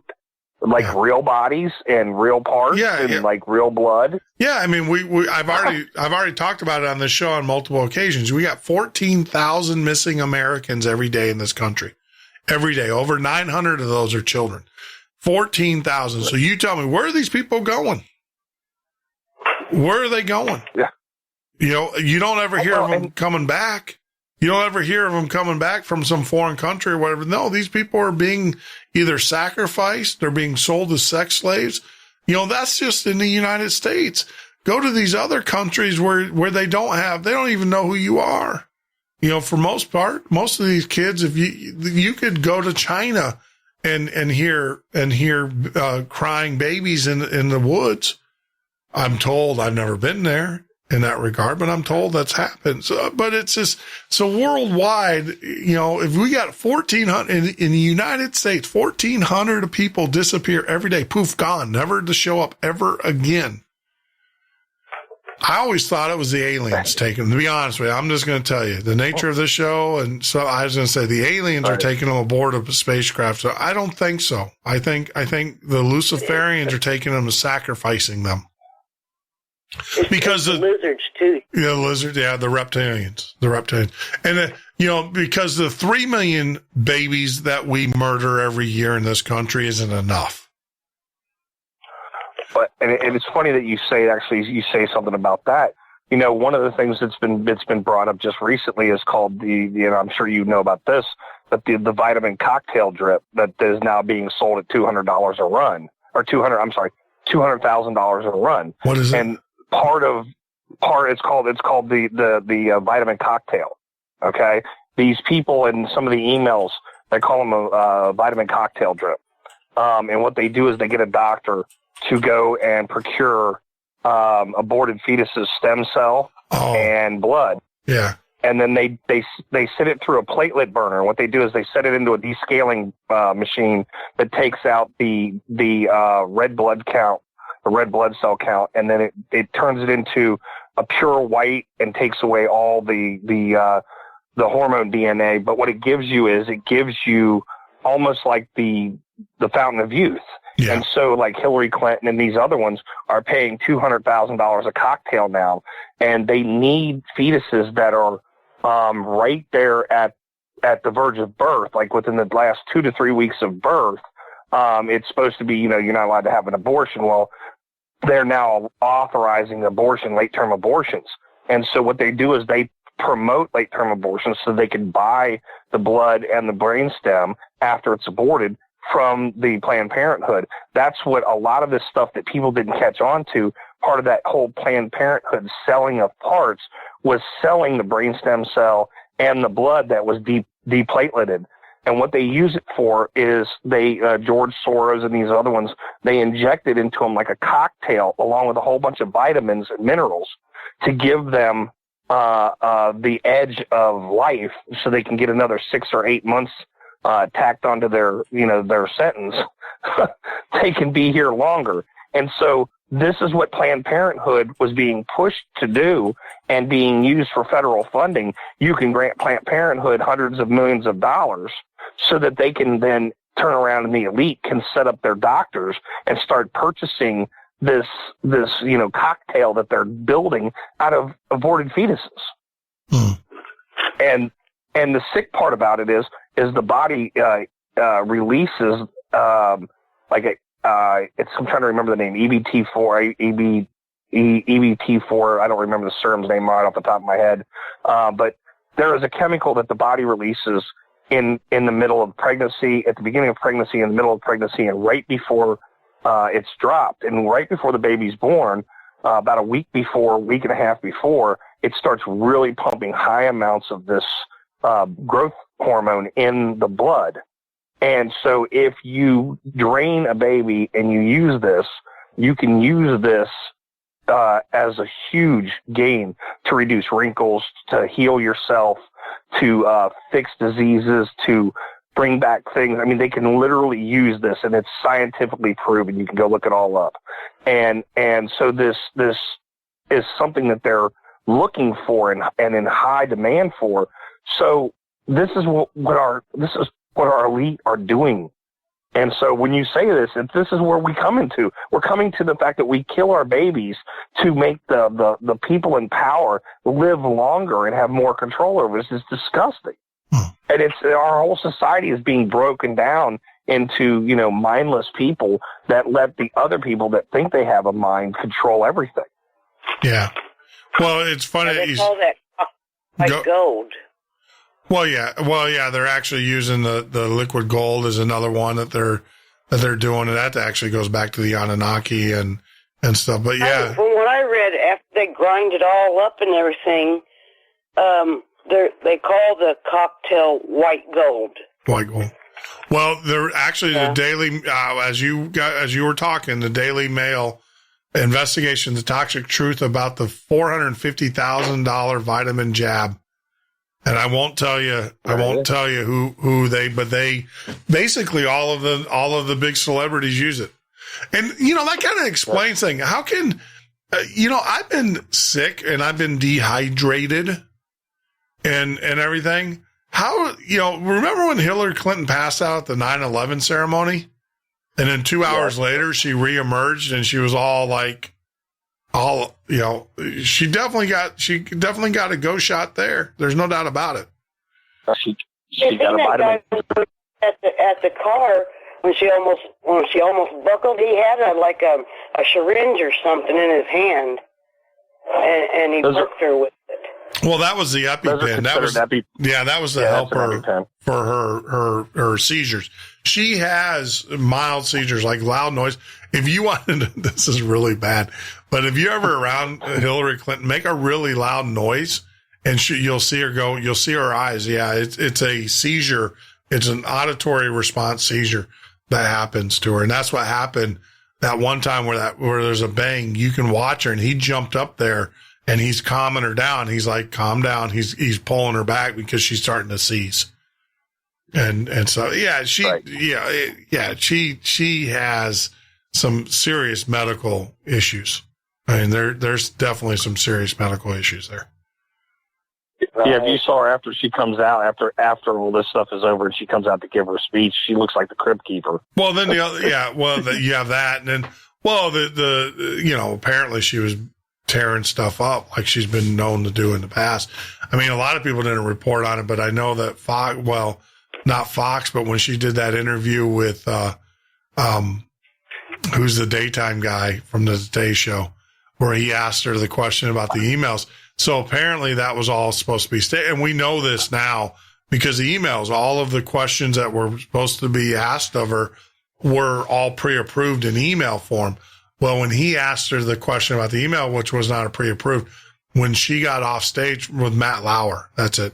When she got off stage with Matt Lauer. Yeah. But you know what? I can't believe we're still talking about her. I don't care. She's old news. Let her go off and wherever she goes. But the fact of the matter is, the pedophile. She made that trip to Epstein Island with Uma several times, and she likes her pizza served with walnuts. Oh, is she the one that likes the pizza with walnuts? Yeah, she likes the pizza with walnuts, and she likes them usually around 7 to 9, along with Uma. See, pizza walnuts means black. Pizza's girls, right? Is a code word for girls. Yes. And walnuts is black girls. Yes. She likes black girls, and of course, she likes young black girls. If it's just plain pizza with walnuts, it's young black girls. Yeah, it's sick. Yeah, no, these are, and that's See, that's what I was saying.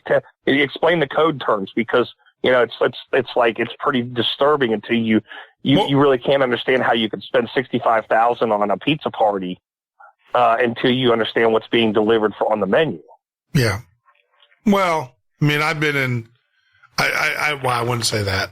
I mean, I've had huge, I mean, you're dealing with, well, I don't know where a pizza is. I don't want to, the thing is when when you take the translate pizza with walnuts on it and you replace that as like, I like, between 7 and 9, I want, 7 and 9. And I like, girls, black girls. I mean, if you replace the code words with the actual words, then the sentence makes sense. Unfortunately, if you just read, between 7 and 9, I want pizza with black walnuts on it or with walnuts on it. Yeah, you're right. I don't know the last time I ever ordered walnuts on my pizza. I Googled walnuts pizza to see if that was like an image of it or whatever, and I couldn't find it. But of course, I got all the email stuff. Yeah, because who knows? I mean, I'm from Chicago. People put some crazy stuff on pizza. But walnuts, you're right. I've never heard of that either. And if you want your hot dog in a bun or not in a bun, that's circumcised or uncircumcised. And it's like, excuse me. Yeah, no, these are some sick individuals that we're dealing with here. And, I will tell you the rumor. All right. So the rumor the rumor about Hillary Clinton swinging both ways has been long and for a long, long, long, long, long time. I mean, that's been out there for a while. And I don't doubt it. I mean, she had that girls' getaway to the island there in where Martha's Vineyard, and so but like I said, I don't care what you do as an adult. It's when you do it with children I have issues. You as an adult. Look, Bill Clinton having sex with Monica Lewinsky, I would have more respect for the man if he would have came out and said, yeah, I did it. Okay, I'm sorry. It's between me and my wife, and then boom, I would, like I said, I'd have more respect. But for him to sit up there for days and weeks and say, I never had sex with that, no sexual relations. And then, I guess I did. It's like, well, come on. From that point on, I'm done. Go ahead, Deb. I'm sorry, you sounded just like him. Oh, yeah, I got it down. Years of practice. But I'm just saying is that, I'm just, when you're going to lie about something stupid like that, you're done. I mean, as far as I'm concerned, you're done. What else are you going to, I don't trust you. I don't, and then, she didn't show any integrity. I don't, they just need to, they need to get to the bottom of this. They really do. And if Trump doesn't get to the bottom of it, then shame on him. Well, and I'm telling you, it's so twisted, and there's so many people involved in, the Duchess and Duke of Earl. There's so many things. Whoa! What is that? What is that? Sorry, that was me. Sorry, I tried to warn you. I was switching phones. Sorry. Oh. Wow. That hurts when I have headphones on. I'm sorry. I hope that didn't hurt your ears. I'm sorry, Jeff. Yeah. That sounds like an NSA hack. Yeah, well, I got headphones on, and I'm like, I'm sitting there going, I'm going to go back. I'm going to go back and watch the video on that one on YouTube. So, yeah. No, I don't know. So, hey, Damien, I think Damien said he was going to call in at midnight. So, Damien, are you calling in or what? I think Damien said he was going to, or that he's going to do his own show. Yeah, if that's Damien, that's one of our friends. So that's off the Sentinel. We're all friends. We're all friends. Yeah. I love this. I love this fact. And one of the things when we were talking about Madeleine McCann is, it's the whole breakdown of, if you do the math, people, there's so many things that lead to it. But what happens, and this is where people go, oh, why would they do this? Or how would this work? Or how could you possibly pull this off? Well, you think about it. These people have their own private Lear jets. They fly around wherever they want. Yeah. Nobody questions what they do, where they go, how they do. They can drop in a small little airport in the middle of nowhere. Yep. Nobody comes out to check on them. There's no police. There's no anything. A limousine rolls up, picks them up. They go to a strip club. They go to a hotel. They go to a beachfront resort. They're over there, partying, having some fun with some girls. It gets late. You go for a wander up the street. I'm going to give you, we're going to break. We're going to break. When we come back from break, I'm going to give you firsthand experience with that lifestyle. I'm going to share with you, and Jeff, you know, we've talked. I'm going to give you firsthand experience of that lifestyle. And I know exactly how it works. I know exactly. I'm not saying pedophilia because I'm definitely not down with it. I will jack someone up. No. But I brought that up because I wanted you to talk about it. I knew you knew directly about it. I know. I knew that if I said it, you would. Let's take a break, and when we come back, I'm going to explain to you on how all that works in a few minutes. We're going to take a 4-minute break. We'll return, and as Jeff's, we got too many Jeffs. We got Jeff. It's Jeff Square Night, but hang in there. We'll be back in a few minutes. This is the Midnight Ocean with Jeff Norton on the Paranormal State Radio Network.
Ocean with Jeff Norton on the Paranormal State Radio Network.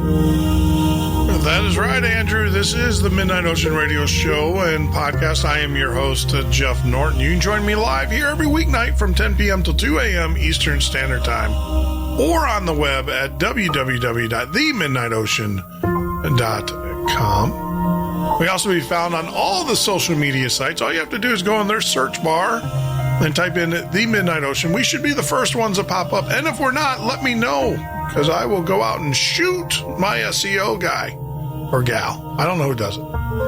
Actually, it's me. But I can tell you right now, let me know. Let me know if we're not ranking at the top. I'll have to say, if you type in that paranormal podcast, the Midnight Ocean comes up on the first page. So obviously something that we're doing is working and everything. So Jeff and boys and girls, let me sit back, grab yourself some coffee, hopefully some Tim Hortons coffee, best coffee you'll ever drink. If you're within 500 miles of a Timmy Hortons, make sure you get up there, get yourself some, order a Danish and a dark roast, and tell them I sent you. So there's my advertisement for them. Even though, they don't pay the bills. So if anybody would like to join into the conversation, we do have the party line. This is not really a party, but it is a party line. We do have the party line running. The phone number is 267-930-4000. And then you're going to have to enter in code 148-295-939. That's up there in Facebook. And I'll just leave that up there. All right. So here you go. Let me tell you, there was a time in my life which I flew around on private jets. And I actually flew private jets because I was one of these guys who I love video games. And what better video game than to fly an airplane? I always said flying an airplane was like the best video game, but it had consequences. There was no redo. So I was partnered with some very wealthy individuals. We'll leave it at that. Very wealthy individuals who had contracts with governments, with the United States government. And we, believe it or not, I wrote a fraud detection software for medical billing for Medicare and Medicaid. And so what we would do is our software would look at the billing that hospitals and people would do, and it would look for fraudulent billing. And so you can imagine the government obviously interested in that. They really weren't. And that's a whole nother story for another day. And so I had very wealthy business partners that were involved in these companies.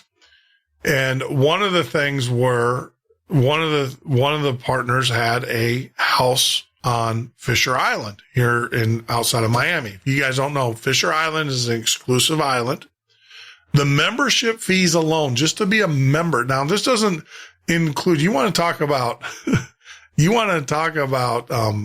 HOV, fees or home association fees, HOA fees. This Fisher Island. So you buy a place on Fisher Island. They're like 9 million thereabouts, 9 millions. Yeah. Kennedy's have a place there. Oprah has a place there. Kings have a place there. Queens have a place there.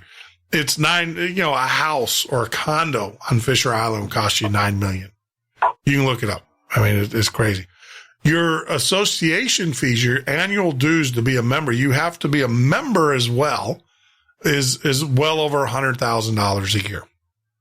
So not only are you spending $9 million for a house or a condo there, you're spending, of course, the taxes. Then you're on top of that, you're paying another $100,000 a year in membership fees. And so we would fly down to Fisher Island. So Fisher Island, I would say, is pretty much an elite kind of place. And so we would fly down and we would entertain senators and congressmen. And governors, I'll tell you that flat out. Where we had contracts and when we were trying to get contracts with government agencies. And hey, Debbie, can you put your phone on mute? Because I hear you back there rattling. All right. So someone's rattling. Someone's doing something. That's weird. Okay. So you got to remember, I'm in headset. So when I have headsets on, everything is amplified.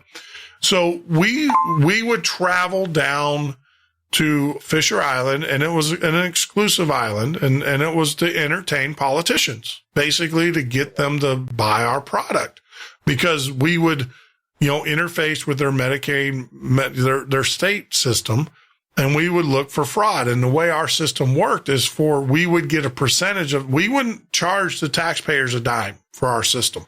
Unlike other systems where they would charge you, like IBM had some, HP had systems, they would charge millions of dollars for them. We would say, look, we're going to save you millions of dollars, hundreds of millions of dollars, and we want a percentage of that. We want 20% of what we're going to save you, and we're going to catch fraud.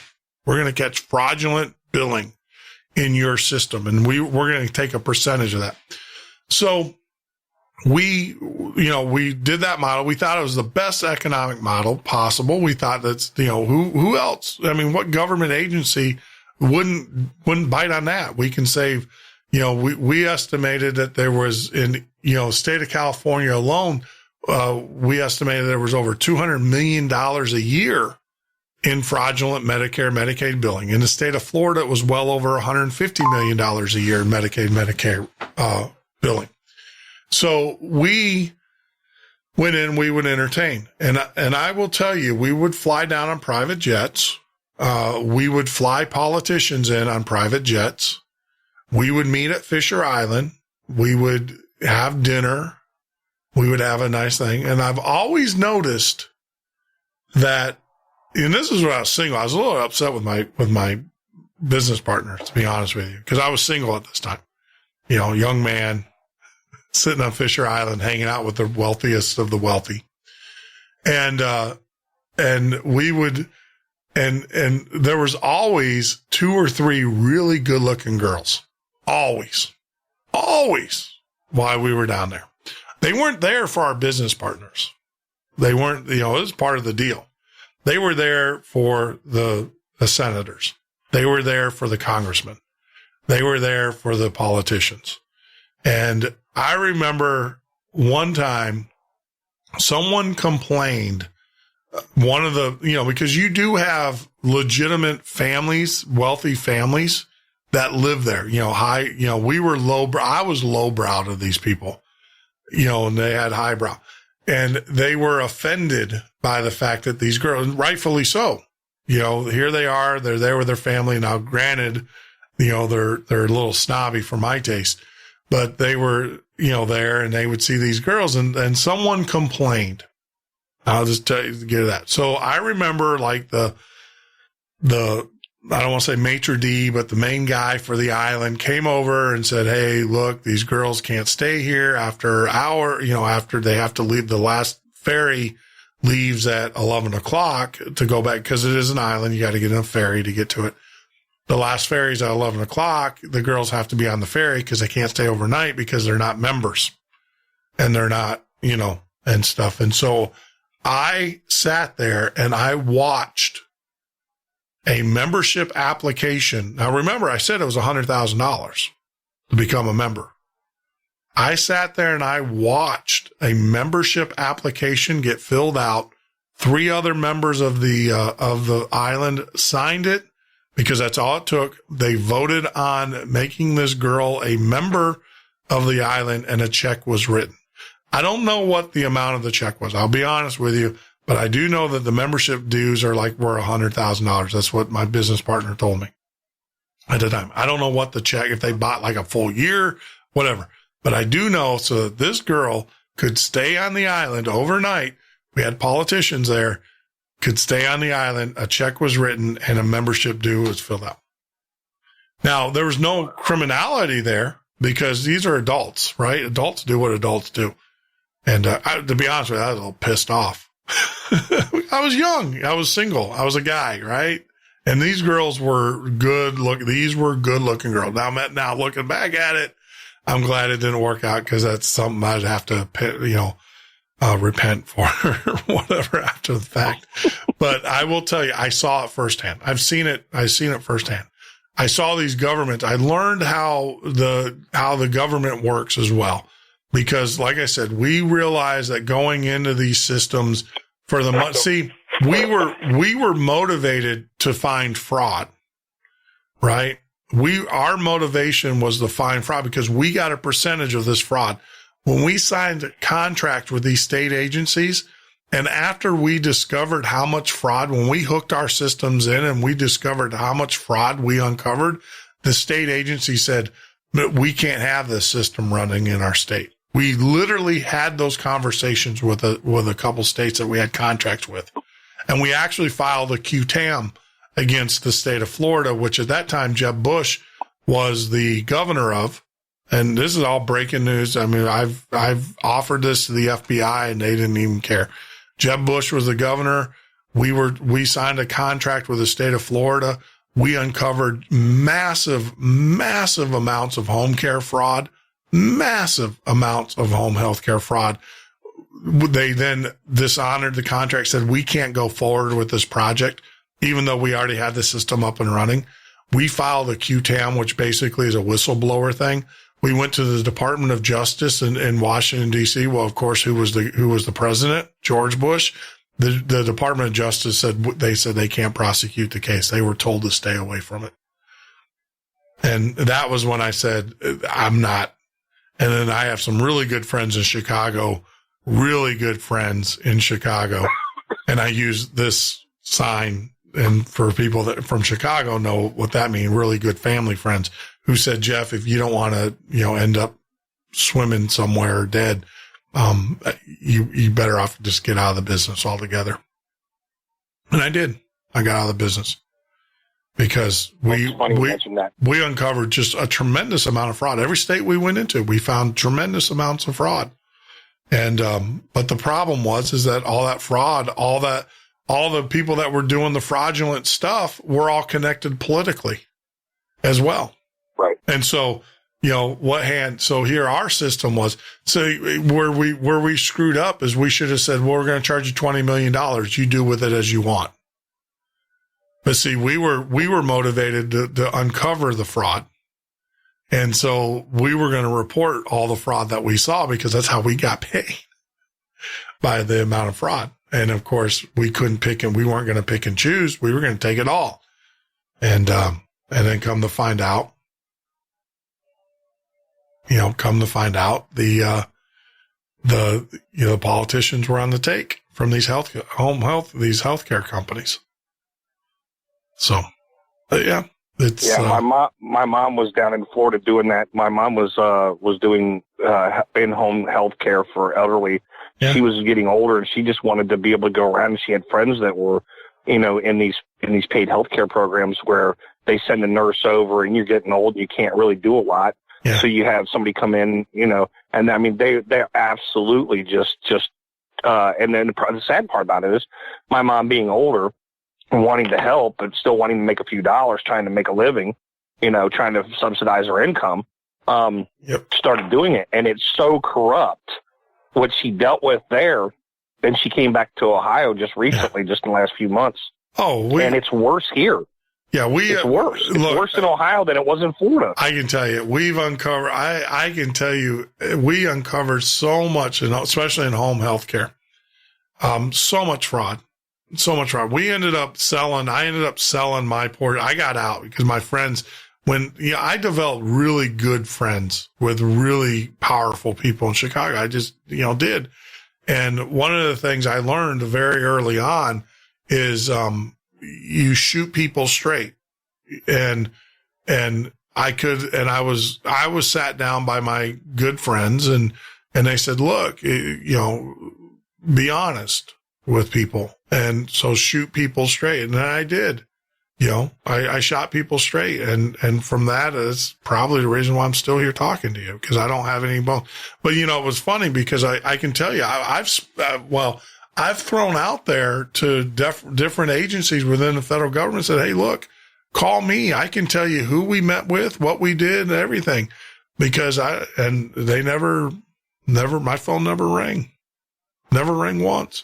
So I realized very early on in my career. Now, I could have stayed and played ball, and I could have probably, be the cat's meow right now. Yeah, and I could have done that, but there's a point when you wake up that there's a couple things. Number one, when you're on the take like that and you're part of that game, they will wipe, I learned, my good friends who came to me and said, look, you're the sacrificial lamb. Do you not realize that? Right. You're the low guy on the totem pole. You're the sacrificial ram. You're the guy that can't afford the attorney. These guys are making millions and millions and millions, hundreds of millions of dollars and everything, and you're the sacrificial lamb. And so you got to remember that, because you'll never be where they're at. You're not part of the bloodline. And I've heard that a couple of times. You're not part of the bloodline. You're not a member. You're not member of the tribe. You're not whatever. I've heard different variations of that. And sure enough, that's exactly. And they said, and these are real good friends of mine. And I can call them this day and they'll help me out. And they sat me down and they said, look, Jeff, we like you. You seem like a very nice guy, and I was introduced to him through another friend of mine. And that was actually came out we were talking about that in the Bob Fletcher interview that we did. I talk about how I got connected into the Chicago side and everything. And so they were like, look, you're the scapegoat. Watch out for yourself. You're the one they're going to throw under the bus. And, so I got out when I get in. I got out. Yeah. So I was just going to say the Chicago brokers, the guys there, they love to, you can go to bed, wake up the next day, get in your car and go for a drive. And then, a 40-ton semi carrying a bunch of steel, will just run your ass out. You end up in a freaking melting pot of steel is what you'll do. I mean, they don't like, there's so many ways. Look, people, you don't understand. The price of a human life is about $10,000. I hate to say that. I know that number. Wow. And you want to know the even cheaper number than that? It's called about 59 cents, and it's called a bullet. It's really what I'm saying. Anything. No, it doesn't cost to get it done. I know. To get it done is about $10,000. I know that number. Yeah, it's nothing to it. And there are people out there that will take care of anybody. And I hate to say, and I'm just saying that's why this stuff is serious to a degree. This stuff that we talk about and the things that go on, we talk about, you want to talk about scared and stuff. That's scary because this is real. This is like exorcism real. This is when we talk about this stuff on the show, yes, I mean, there are people who will wipe you off the face of the earth for $10K easily and they wouldn't even believe. There's some that will do it cheaper, but I'm saying professional. That's what your life is worth is about $10K. And it's scary. So yeah, when I got that message, I was gone. Done. Where do I go to witness protection program? And I didn't, I just, like I said, I honored my agreements. I did what I said I was going to do. And, and for that, and I was smart enough to make sure that my friends were bigger than their friends. So that's what you do. I wouldn't want to see them on Judgment Day, Jeff. You don't. And you know what? No. And I went through and I will tell, and a lot of people are like, other people don't want to hear your story. Look, I will tell you, my story is my mission. I want to tell people that I saw a lot of crazy crap, but nowhere near what some other people have seen. But I will tell you, my story is my mission. You can redeem yourself. You can get back on your feet. Yeah, it's hard. And yeah, do I like eating ramen noodles sometimes? No, I don't. Do I like, trying to figure out where my next bill's going to get paid? No, I don't. Especially coming from where I could have done whatever I wanted to do. But you know what? At the end of the day, I can look my girls in the eye. I can look my parents. There was a time where I couldn't talk to my mom and dad because they knew what I was doing and they didn't approve of it because that's not the way they raised me and everything. And I can tell you that there were, I can look my dad in the eye and tell him, hey, look, I'm living the honest, good life. I'm doing what you wanted me to do all along. And I should have listened to you a long time ago. And stuff. And, I have that redemption now. And, I know I can face God. Yeah, I got issues I got to work on. Everybody does. But I know that I can look at God and say, look, by your grace, I'm here. And as long as I'm here, I'm going to continue to work towards your grace. And I'm going to drag as many people with me as I can. I'll come. So. One of the things, Jeff, that we were talking about is how easy it was to just jump a Lear, fly in. Oh yeah, you could be drunk, you could be high, So let me tell you how that works. So at most of the airports, all right. So Lear, all right. So there's a FAR aim. All right. So the FAR aim is the manual in which all aircraft have to apply, work by. The way the law is written, if you are a commercial flight or what a commercial, you're paid, you're not a private flight, then you have to file all the necessary paperwork. And you also have to tell people that you are that you're coming in. So each airport has like a customs at the airport, especially international. We would fly into an airport there. There was a couple airports that we'd fly into, but the main one was Pewaukee, which is right outside of O'Hare. At that time, they didn't allow private jets at O'Hare because it was just too busy and stuff. But then when they closed down MiGs, then they started to allow the private at O'Hare. So, but a lot of people, and the landing fees were cheaper at Pewaukee for jets and stuff. So we would fly into Pewaukee. Well, they had a custom agent there. What happens is if you are what they in the FAR aim designated as an ATP flight, a commercial flight or whatever, then customs is alerted. And when you come back in, wherever, they would be sitting there and they would check you out. If you are designated as a self flight or, where you're not ATP, or if it's your private jet, then the customs people are there from 9 to 5. Basically, government hours. And you're not required to go through any kind of customs at that point. If you're flying private, you have to self-report, which they give you a ticket, right? That's like a little thing that you fill out and you drop it into a box, but there's no one there to search your bags. There's no one there to search whatever. You just come and go. When you fly out commercially when you fly out commercially, you have what they call a manifest. You're not required to put who the passengers are. All you have to do is how many souls, like say how many souls are on board. So you would register, 5 souls on board, that includes crew and everybody, but you don't ever have to tell who you are or who they are. And yeah, so private jet, these guys flying around private jets can pretty much go anywhere. I mean, we've flown out of the country and came back, and I never once had to go through customs or anything. And I've been, been out of the country. No passports. No passports. Well, I mean, I had passports, but I never had to show them to anybody. When I flew out of the country, when we landed, there was a car there. We got in the car. We went to a house. We stayed at the house for the weekend. It was funny. I mean, it was basically a guy took me to a dinner date. I took him to a really, long story, but, short story. Guy, his wife was gone at one of their other houses. The kids were gone. It was the holidays. I was by myself. He was by himself and stuff. And he didn't know how to operate his industrial. He sent his staff home for the holidays. Didn't know how to operate his industrial washer and dryer machine in his house. And he's like, I know you're a computer guy, so can you figure this out? So I came over and showed him how the industrial washer machine worked and programmed it all for him so he can wash his laundry and stuff.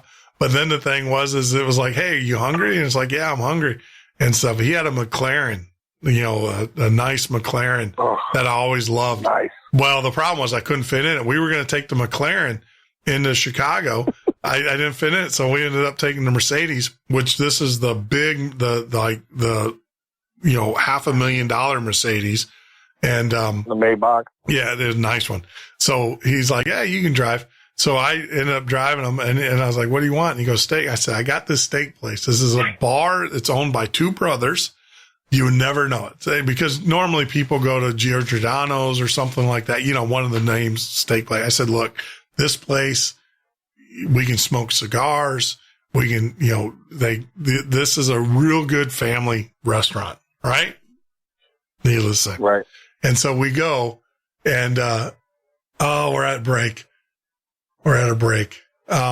So hey, hang loose. I'll tell you, I'll finish up the rest of the story, but you guys got to hear this. This is odd, but this is how the wealthy works. This is how they operate. This is the life.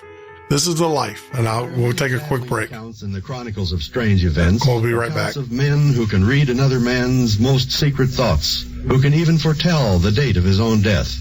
Here is one of those stories.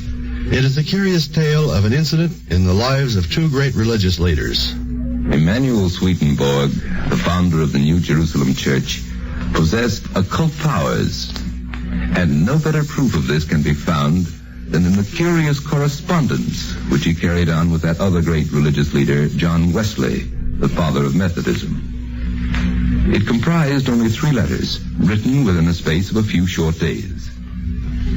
The first arrived in London on a morning in February in the year 1772.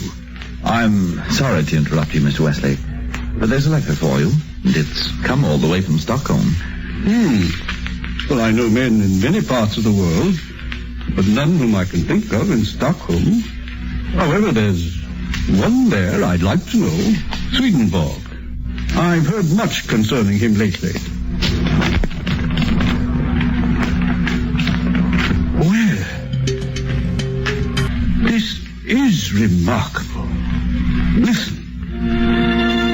Sir, I have been informed in the world of the spirits that you have a strong desire to converse with me. I shall be happy to see you if you will favor me with a visit. Emanuel Swedenborg. Later that same day, John Wesley penned a courteous reply to Emanuel Swedenborg. Sir, I have for some time hoped that I might make the acquaintance of one whose name is respected throughout all the civilized world. However, since I am at this moment engaged in preparation for a 6-month journey on the continent, I must postpone that pleasure until my return to London. It was on the day Wesley was to depart from England that the second and last of Emanuel Swedenborg's letters arrived. Sir, I deeply regret the circumstances which prevent our meeting.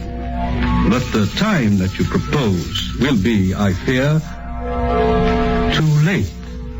For I shall go into the world of spirits on the 29th day of next month, never more to return. Without comment, John Wesley folded this strange message and placed it in his portfolio. It was not until later that the lay preacher brought him news one morning in a little town in Germany. Dead, you say? Yes, Mr. Wesley. I met a man from Stockholm this morning.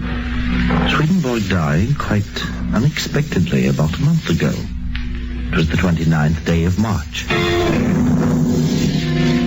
The body of scientific knowledge has grown enormously since the days of Emanuel Swedenborg. And new facts are discovered and classified each day, but none has yet been revealed which casts any light on the powers of Swedenborg himself. Powers incredible but true.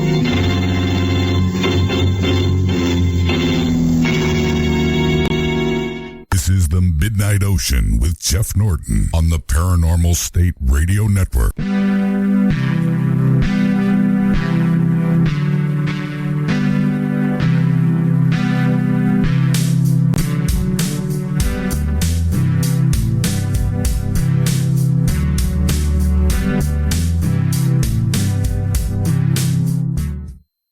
the Midnight Ocean with Jeff Norton on the Paranormal State Radio Network.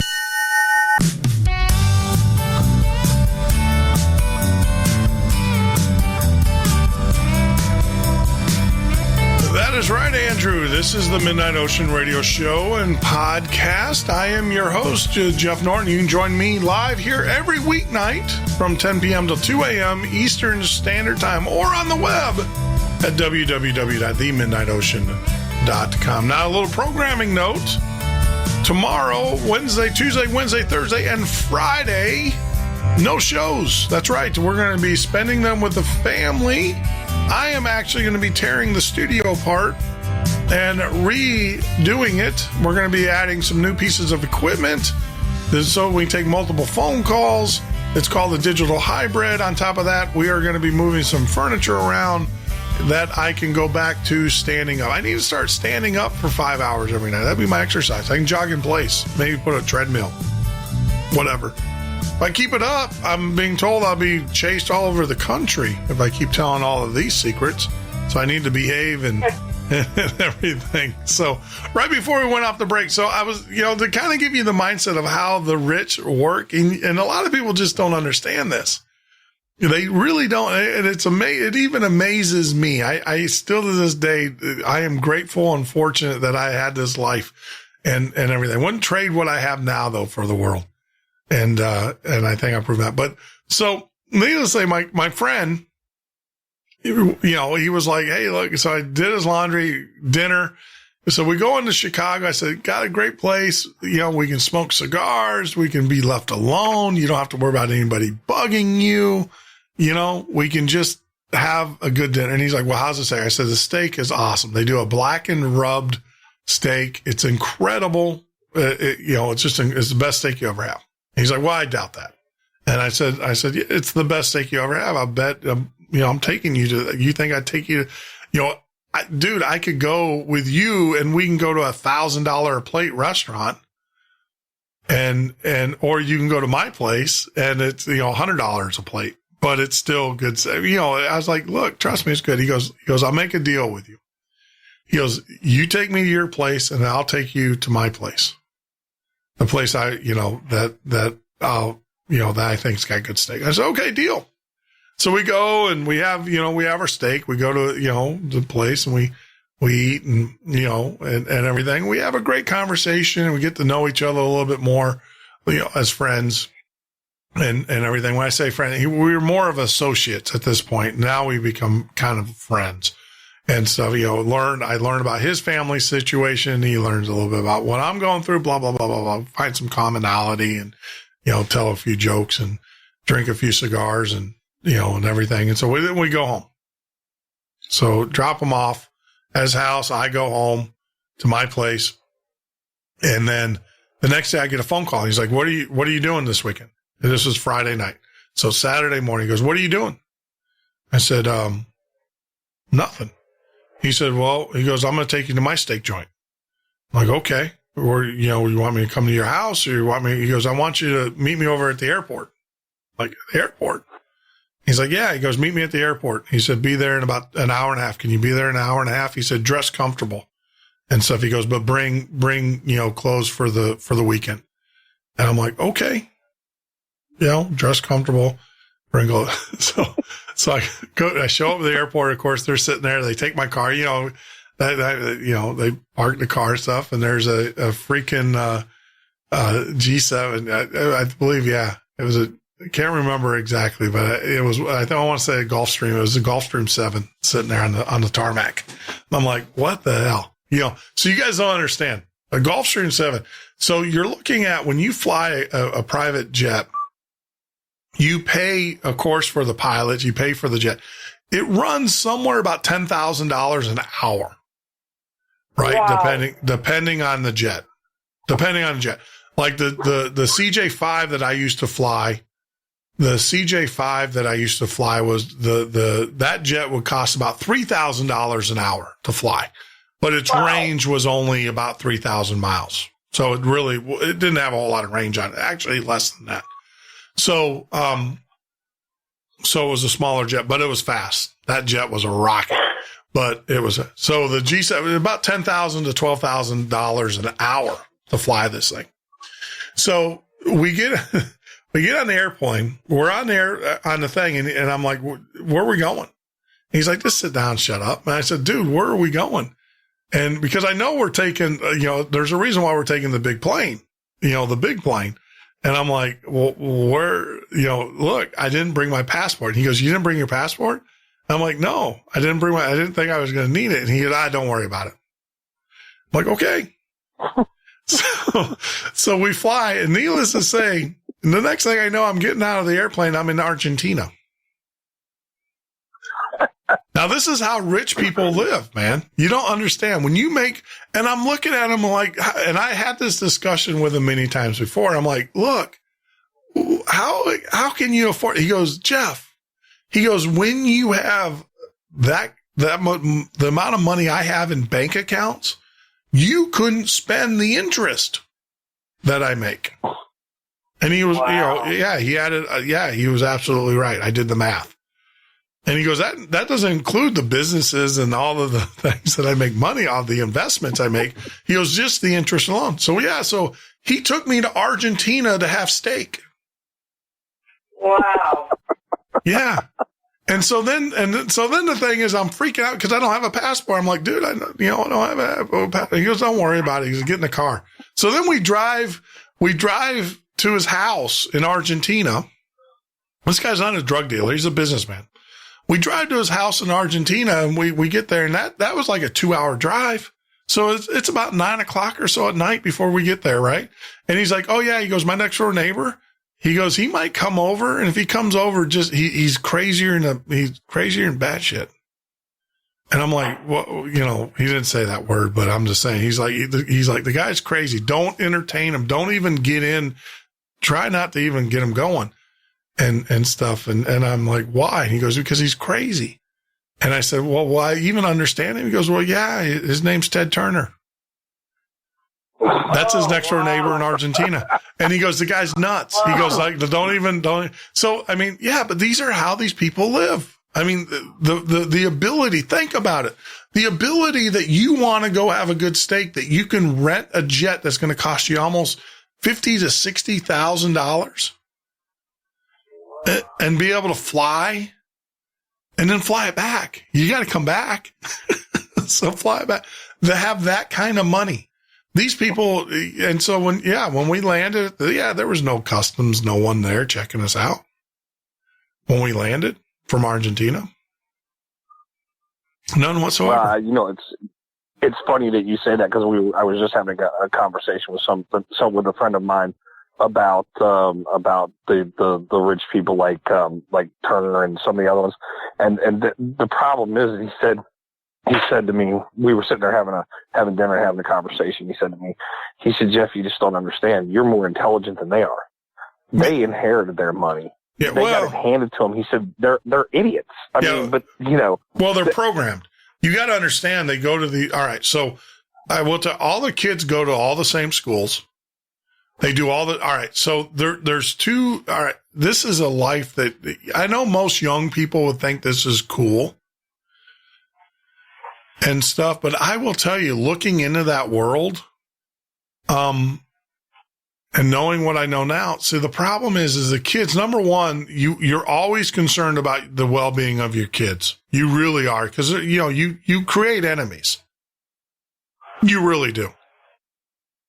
All of your kids go to the same school, so they all get the same education. They all get the same kind of indoctrination. And so it's all indicted, but I sat there and watched, and my dear friend, I mean, look, if he called me up today and asked me to come up and fix his washing, I would. I mean, because we're friends and stuff, but I feel so sorry for him. I really do. Because it boiled down to it. The kids didn't want to be with him. His wife was at one of their homes. And it was sad when you think about it. It was sad. It was truly sad when you have all that wealth and all that money and have all that potential power that he had. that comes along with that. And the fact that your own kids despise you so much that they didn't want to, you couldn't even buy off your kids. I mean, how many kids do you know, hey, look, I'm going to send a jet to pick you up. Why don't you come home and spend the holidays with me? And they go, no, Dad, I think I'm going to stay here with my friends. I mean, think about that. How just empty someone's life is. Yeah. Yeah, you feel sorry for people like that. These people don't know how to, like you said, they don't know how to operate their own dishwasher. They don't have a washing machine, and they can't make dinner for themselves. Yeah. You talk to these people, and I mean, you think that David Rockefeller actually goes and does anything for himself? He doesn't. He wouldn't know what to do in his own kitchen to make a cup of coffee. No. You know what I'm saying? These people are so, and that's what he said. We were working on a car, and he said to me, you could do 50 more things than these people that are entitled. Yeah. Entitlement changes everything. Well, but they're on a different level. See, the thing is, too, is that you got to realize that they don't deal with the mundane. So because they are at a higher, they are thinking at, there is, look, I will tell you, I mean, my buddies, my friends that I know that are like this, they don't deal with the trivial stuff that bogs you and I down. But they are thinking about the higher level. These guys are crunching numbers. These guys are, look, I mean, they're buying companies. They're overtaking things. They're loyal. It's amazing how how their minds work. And I've sat in those rooms with them and been thoroughly impressed with at the level that they do think. Now, these are the intelligent ones. Now, I will tell you, like I said, my buddy who we became, we're good friends, and I could probably call him. Well, I know I could call him today and hang out with him still. He'd probably be pissed off to know that I was in Florida and didn't give him a call. But the reality of it is that, he'll be the first one to tell you. He was kind of cool. He earned his money. Well, he inherited a lot of his money, but he earned it too as well. And he did go through a point in which he was ostracized for it, and he was abandoned by his community for what he did and how he raised it. And then he rose above it again. He got knocked down and he got right back up and rebuilt his empire. But the thing is that, and he rebuilt it. He didn't live off his dad's money anymore. But the reality of it is that, for the most part, like I said, he was talking about, Turner, and he's like, he's nutty in a fruitcake. Don't talk. He was like, don't talk. Don't even get into a conversation with him because he's just an idiot. And I was like, okay. Thank God that Turner didn't show up. Yeah, he never did show up. But I will tell you though, the steak down there was pretty good. It was pretty, it was the best. It was one of the best. So. If there's nothing else, Chicago is probably the most winningest place in the world to go to, other than being able to see some of the greatest stuff with architecture and design, some of the museums and some of the other stuff. But Chicago is undoubtedly the best place to go for food. Yeah. If you ever want to just indulge in food, Chicago is incredible. Yeah, I love Chicago. I miss. There's parts of it I miss. There's parts of it I don't. I love Chicago. I worked every day right on Michigan Ave. My office was right on Michigan Ave. I loved that vibe. But I'll tell you though, it got to the point where when people were walking, and I don't know if I become more empathic to this, but it was more, people were down. The city of Chicago, when Daley Jr., which is the son of Richard Daley Sr., Dick Daley, when he ran the city, when I was there, the city was vibrant. The city was pumping. It was going. Then Rahm Emanuel got elected, and it just went to crap. Yeah. It just. Yeah, well, we actually. Yeah. One of the pieces that we were putting out was when the gang members were starting to drop off weapons at the police department that the U.S. government was dumping out of the back of trucks. Would just pull up and start dumping crates of AR-15s and handguns and everything else that were all part of the seized guns, and they would just drop them in the city and then wonder why gun violence was picking up. So the gangs actually, part of the Latin Kings and some of the other guys that people that I knew as friends, just I knew people that's friends just by association, being around different people, and you meet somebody and you go, well, I didn't even have a clue that these people were associated like that. But you come to find out, you know, family members and different things, and one day you realize that the gangs didn't even want the violence. They were actually taking the weapons and taking them back to the police departments, dropping them off, saying, the trucks are dropping these off in our streets. Yeah. And they're trying to put a stop to it, so even the gangs rose up and started going against, it because they could see that it was infighting. Yeah, I don't know of any federal agency that was dropping guns off and stuff. I was, the problem with the guns, the availability of the guns is, and everything is, it's not that hard to get guns are everywhere. I mean, some of the laws how do I say this? You can go over state lines and buy a gun. Now, granted, the gun dealer across the state lines are supposed to know about the laws within Chicago or whatever. A lot of gun dealers don't. I mean, they don't, what does a gun dealer in Missouri care about, or what is a gun in Oklahoma? There's a lot of, they're readily available. But the other reality of it is that, if you would take care of your inner cities, and, I've always said this, and I'm going to get in trouble for it. I'm just going to say it out loud. If you're a slave to the government or you're a slave to the corporation, at the end of the day, you're still a slave. And a lot of these inner cities are designed to keep people in slavery. They keep them dependent upon the government for their substances. They keep them dependent upon their drugs and their because you can't, even with the checks that they get for housing and for food, you still can't raise a family on that. So you have to have other sources of income. And the problem is our government's always readily available to hand out those checks to keep you in poverty, to keep you poor, but they're not readily available to hand out education and enlightenment and teaching and bringing people back. See, I can go to a government agency right now in the inner city of Chicago, and I can sign up and get my food stamps, I couldn't because I'm a white male, but I could as an African American or any kind of, I can get all of that stuff. And I'm going to get $300 a week or whatever it is. You can't raise a family on $300 a week. But the problem is because you're always chasing that money and stuff, you can't get a job because you can't get pulled out of that slavery. You understand what I'm saying? I mean, at 300, it's enough to keep you hungry for more, but yet you can't pull yourself out of that mindset. Now we have 3 and 4th generations of slavery, economic slavery.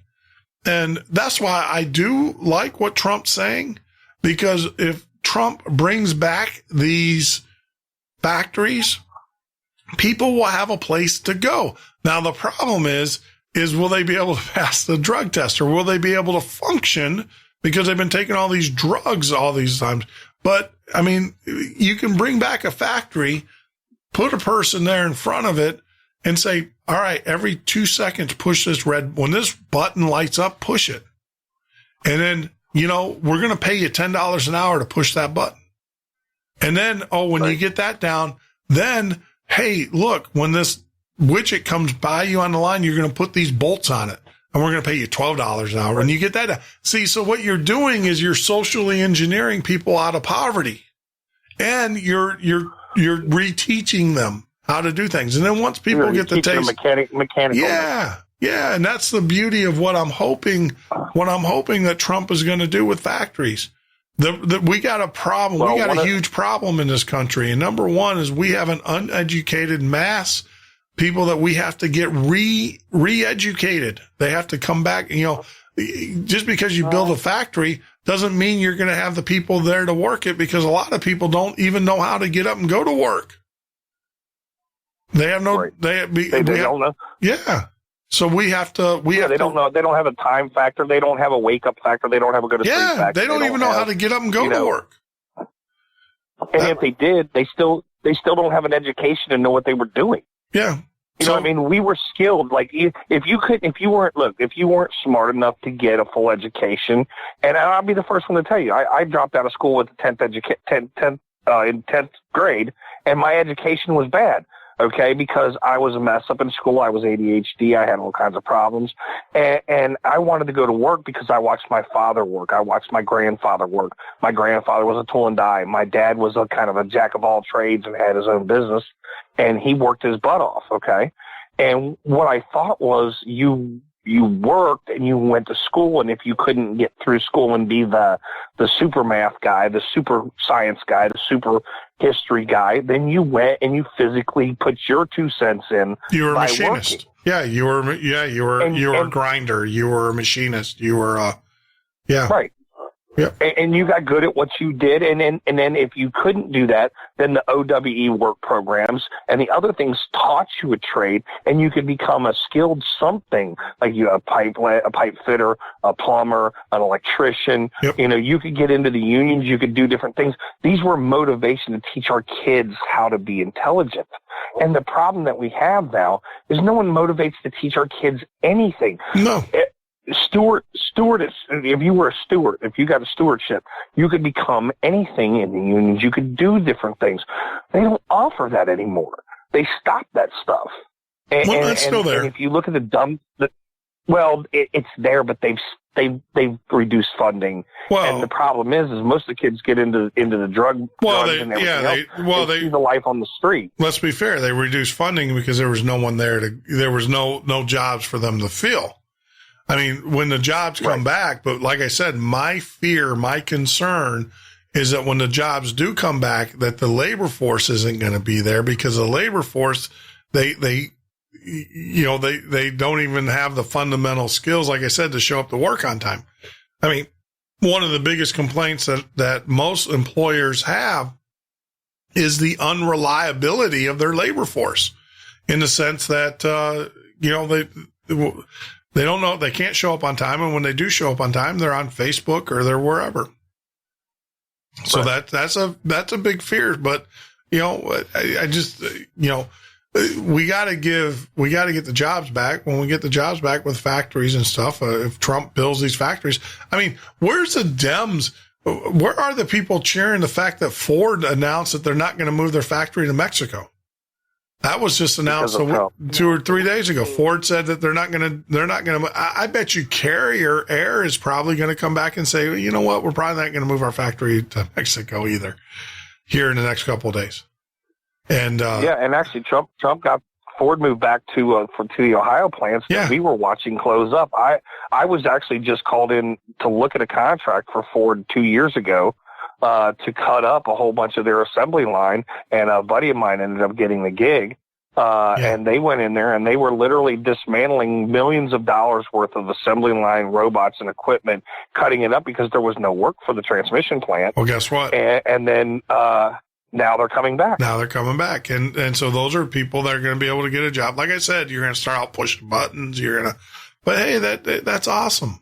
I mean, that is awesome. I think America should be our motto should be, if you want to work, you can work in America. That should be our motto. If you want to work, you can work. Now, the people that don't want to work, you know what? We'll deal with you, because you're probably going to end up in jail anyway. So. Well, we can make a Bernie Sanders Island for him. We can get an island for Bernie Sanders supporters. Bernie Sanders Island. We can start. Hey, how about this? We'll start shipping them off to Mexico. I don't want to disparage, but you know what, though?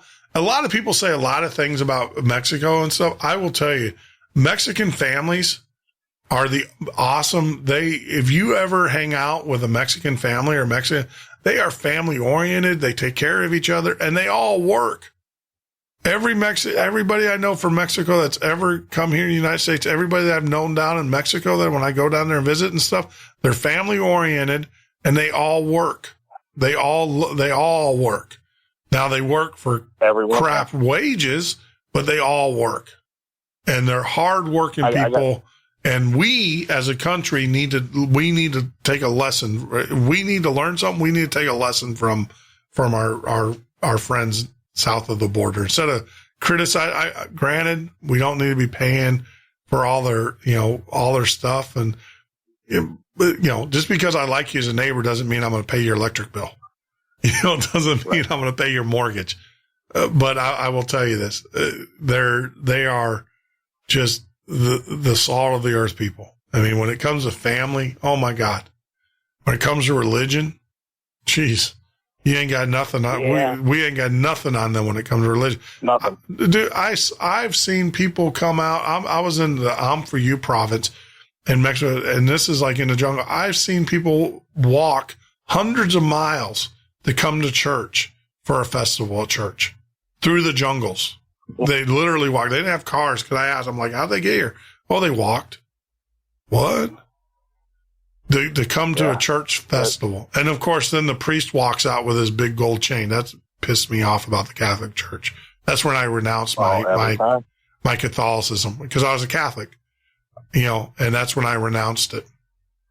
Because when I saw these people walk out, and by the way, they weren't welcome to come into the church because they stank. The church was only for the wealthy and the people like us that were there. And I was welcome to go. I was welcome. The Father and I looked at him and I said, hey, cold day in hell before I step foot in your church. And he looked at me because he thought, here I am, the American Catholic, and I was going to be, but he's sitting there, he's wearing a big old gold cross, and and these people were sitting on the steps, basically idolizing him. And I said, that's not what God wants. No, I'm not into this. This is not what God wants. And it's funny. I grew up the traditional Catholic Mass and saw exactly what you're saying. I was watching immigrants come in, especially immigrant priests, and I was raised at the traditional Catholic Mass with the traditional, the incense, the Latin, everything, the hour and a half service, and you got on your knees. You didn't have tambourines. You had choirs, and I was an altar boy. I was an altar boy for the bishop when he came to the military bases and stuff. I altar boyed for the cardinal when he came to the military bases. I mean, it's the visit and stuff. My brother and I were the same height, same size, everything at the time, and so we always got it. We always were the altar boys. We always worked together, the Norton boys, and I saw the same thing. I saw it too. Yeah. And I woke up one day and I realized that there was a whole, that whole thing that we were talking about with the Clintons about being above the law. Well, the same thing goes with those sort of people too. The priests, the bishops, the cardinals, the archbishops, all of these, they're all catered to. They wear gold croziers. They have big blood rubies on, and they walk around and they're in a higher thing. And don't ask them to eat McDonald's. Yeah. I mean, you might as well smack one of them in the mouth and call them, something else. Because if you ask them to eat a cheeseburger or something, these people have brisket served to them. They drive around in Mercedes and Crown Vics. They're chauffeured, catered. They're royalty.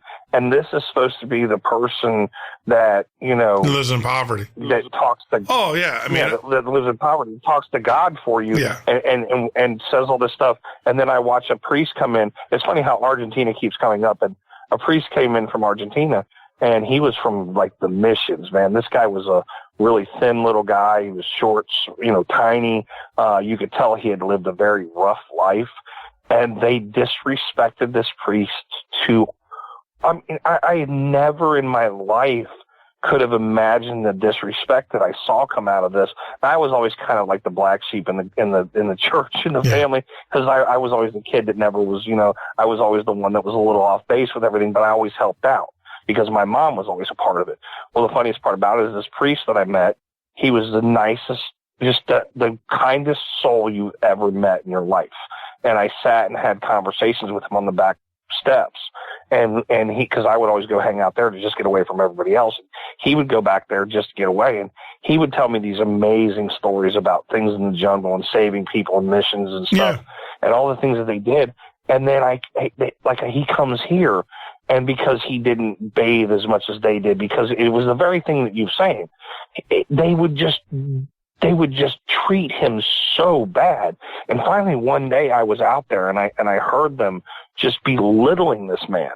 And this man was the crust of the earth compared to what these people were, and they were belittling him. And I just looked at him and I told him, I said, you all need to go jump off in the river somewhere. This man is the only thing that makes humanity anything for you people. You are entitled to nothing, and yet you take everything. When there's a storm out, you preach about the roof, and then you preach about fire and damnation so that the collection plate gets up. When you need a new car, you guys have no idea what it's like to suffer and survive things.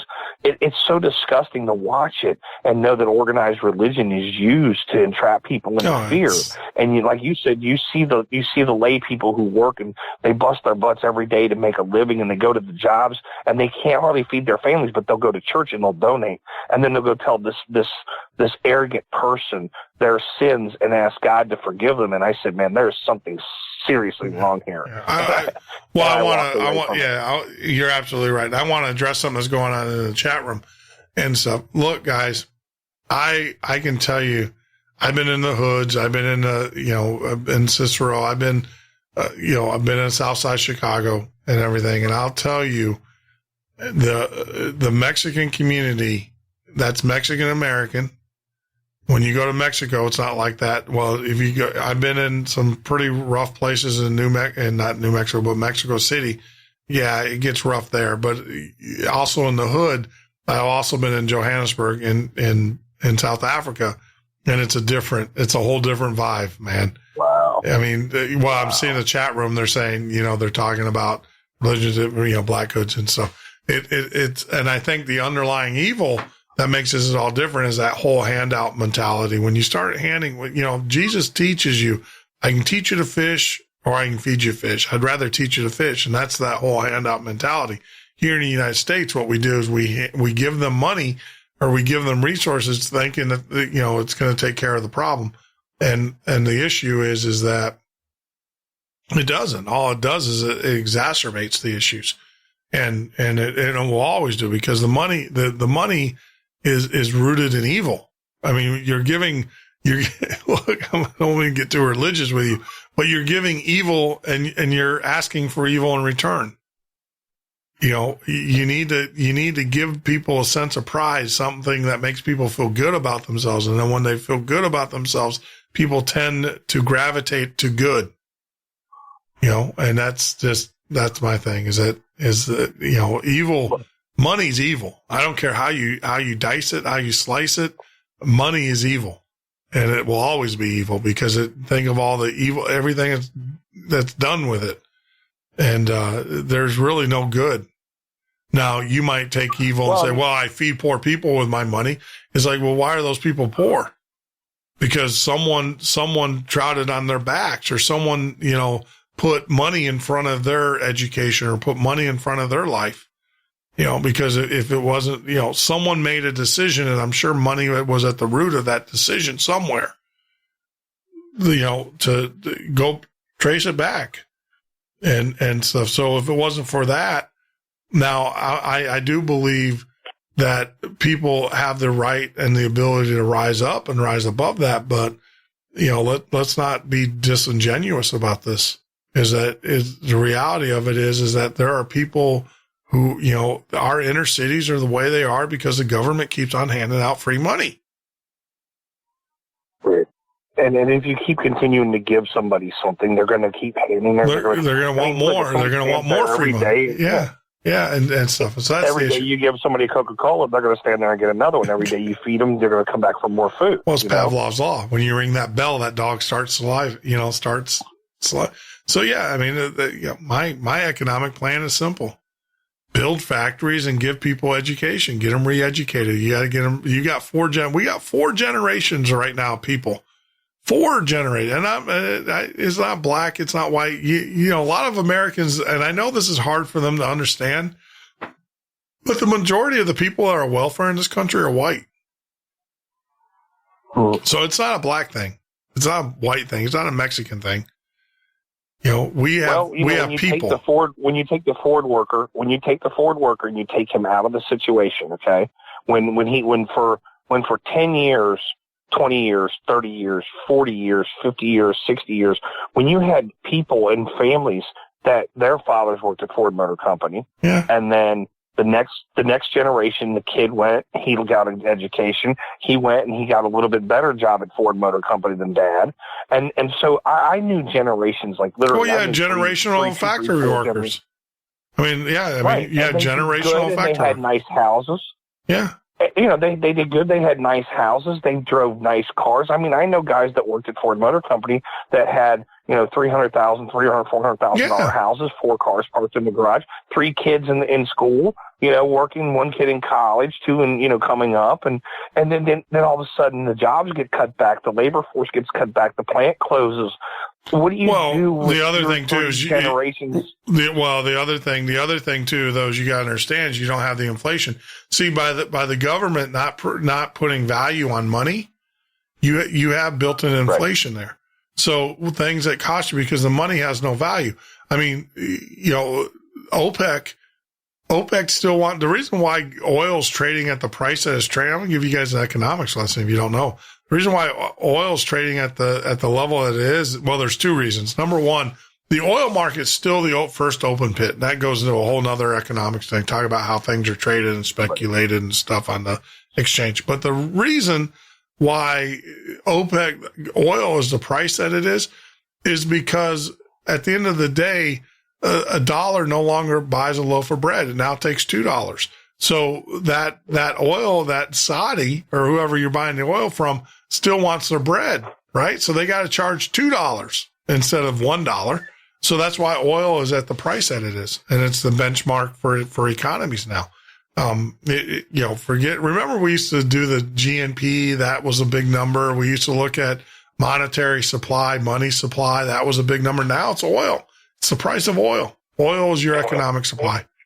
That's your economic. And then you cut the petrodollar. If you start hacking and playing with the petrodollar, then you see how the economy can really start to crash. You know, and that's all we've done. Well, it's funny when the government, when they talk about how China manipulates their yuan, and they do. Their value of the yuan is that we manipulate the dollar, though, by keeping it at 0% interest. You know, it's crazy. The government will charge 0% interest or whatever to print more money, but yet they charge the interest on the money they printed.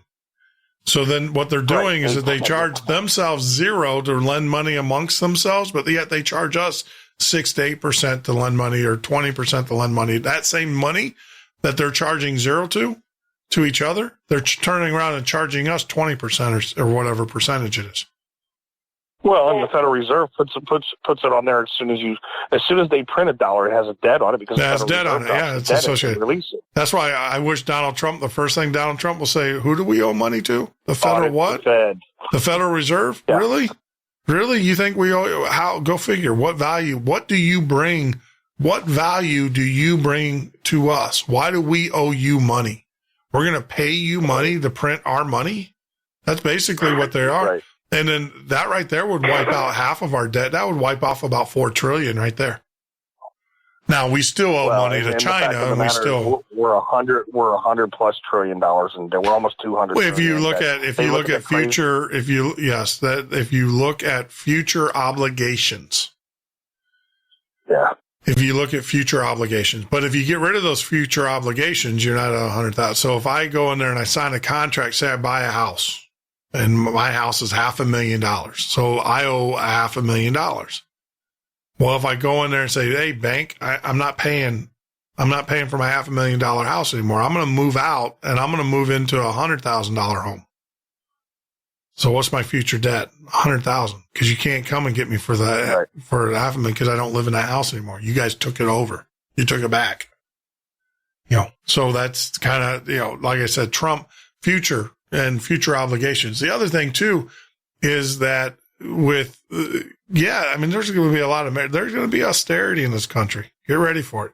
There's going to be a lot of Americans that aren't going to get pensions, that were promised pensions by corporations, that were promised pensions by their unions. But they did pay in. You know, absolutely. That's theft. They broke their backs. That's theft. You know? I agree with you. They broke their backs to have it's so sick. People like my mom and my grandfather, people that I grew up with. I'm not telling you that it's not right or wrong. I'm just telling you the money's not going to be there. They were stolen. They were taken from. And an immigrant can come across the border and sign up with a green card, can sign up for welfare and take all the food. Well, that's because your government. The reason why they do that is because they want the vote to keep the machine oiled. They need that vote because the problem is the game is up now. Well, hopefully the game's up. Hopefully Donald Trump or whoever will have enough kahunas to tell American people what they're really in for. And that's the thing and that's when pitchforks and torches come out. When they come in and say, look, we're broke, guys. We were broke 20 years ago. And since 1933, we've been under bankruptcy law anyhow. I mean, you heard Hillary Clinton. We're all going to hang. If he gets elected, we're all going to hang. She wasn't talking about her. She was talking about all the politicians. They're all going to hang. Why do you think most politicians are scared to death of Trump? Why do you think the New World Order? Because the gin is up. We now the jig is up. I don't know though. We'll see if Trump actually exposes them or not. And we'll know. Those that are awake will know. Why do you think they're spending millions of dollars to have riots? They're spending millions of dollars in creating civil unrest. Yeah. Why do you think they've created all of this? 9/11 was just a big robbery is all it was. People just don't get it. Well, it was a robbery. So 9/11, the banking law, well, I can tell you 9/11, I've asked this question and I get the same answer every time I ask it from my politician buddies. Give me one terrorist that has been caught because of 9/11, because of a 9/11 bill. Exactly. They can't give you a name. Tell me how many people have been prosecuted under the IRS financial laws in the United States. They usually come back and say, we can't tell you because we don't know how big the number is. That's what it was all about, a way for the government to look into your bank accounts. You can't go to a bank now. Go to a bank right now and deposit cash into your bank account without them asking for an ID. Go to your bank account and go to your daughter's or your kid's bank account or not your kids, but go to your friend's bank account and say, look, I want to put $100 in my friend's bank account. Here's his account number. They won't let you do it. It's illegal. Nope. It's illegal. Because they want to be able to track everything you do. Hey, you want to hear how bad it is? I went to try and cash a check the other day. I got a $4,500 check for selling a car. And the thing about it was my money that had gone out to buy the car, and then we had turned around and taken it back to the auction because there was a problem with the head gasket, right? Yep. So what happened is the bank gave the check to me in my buddy's name because it was through his company.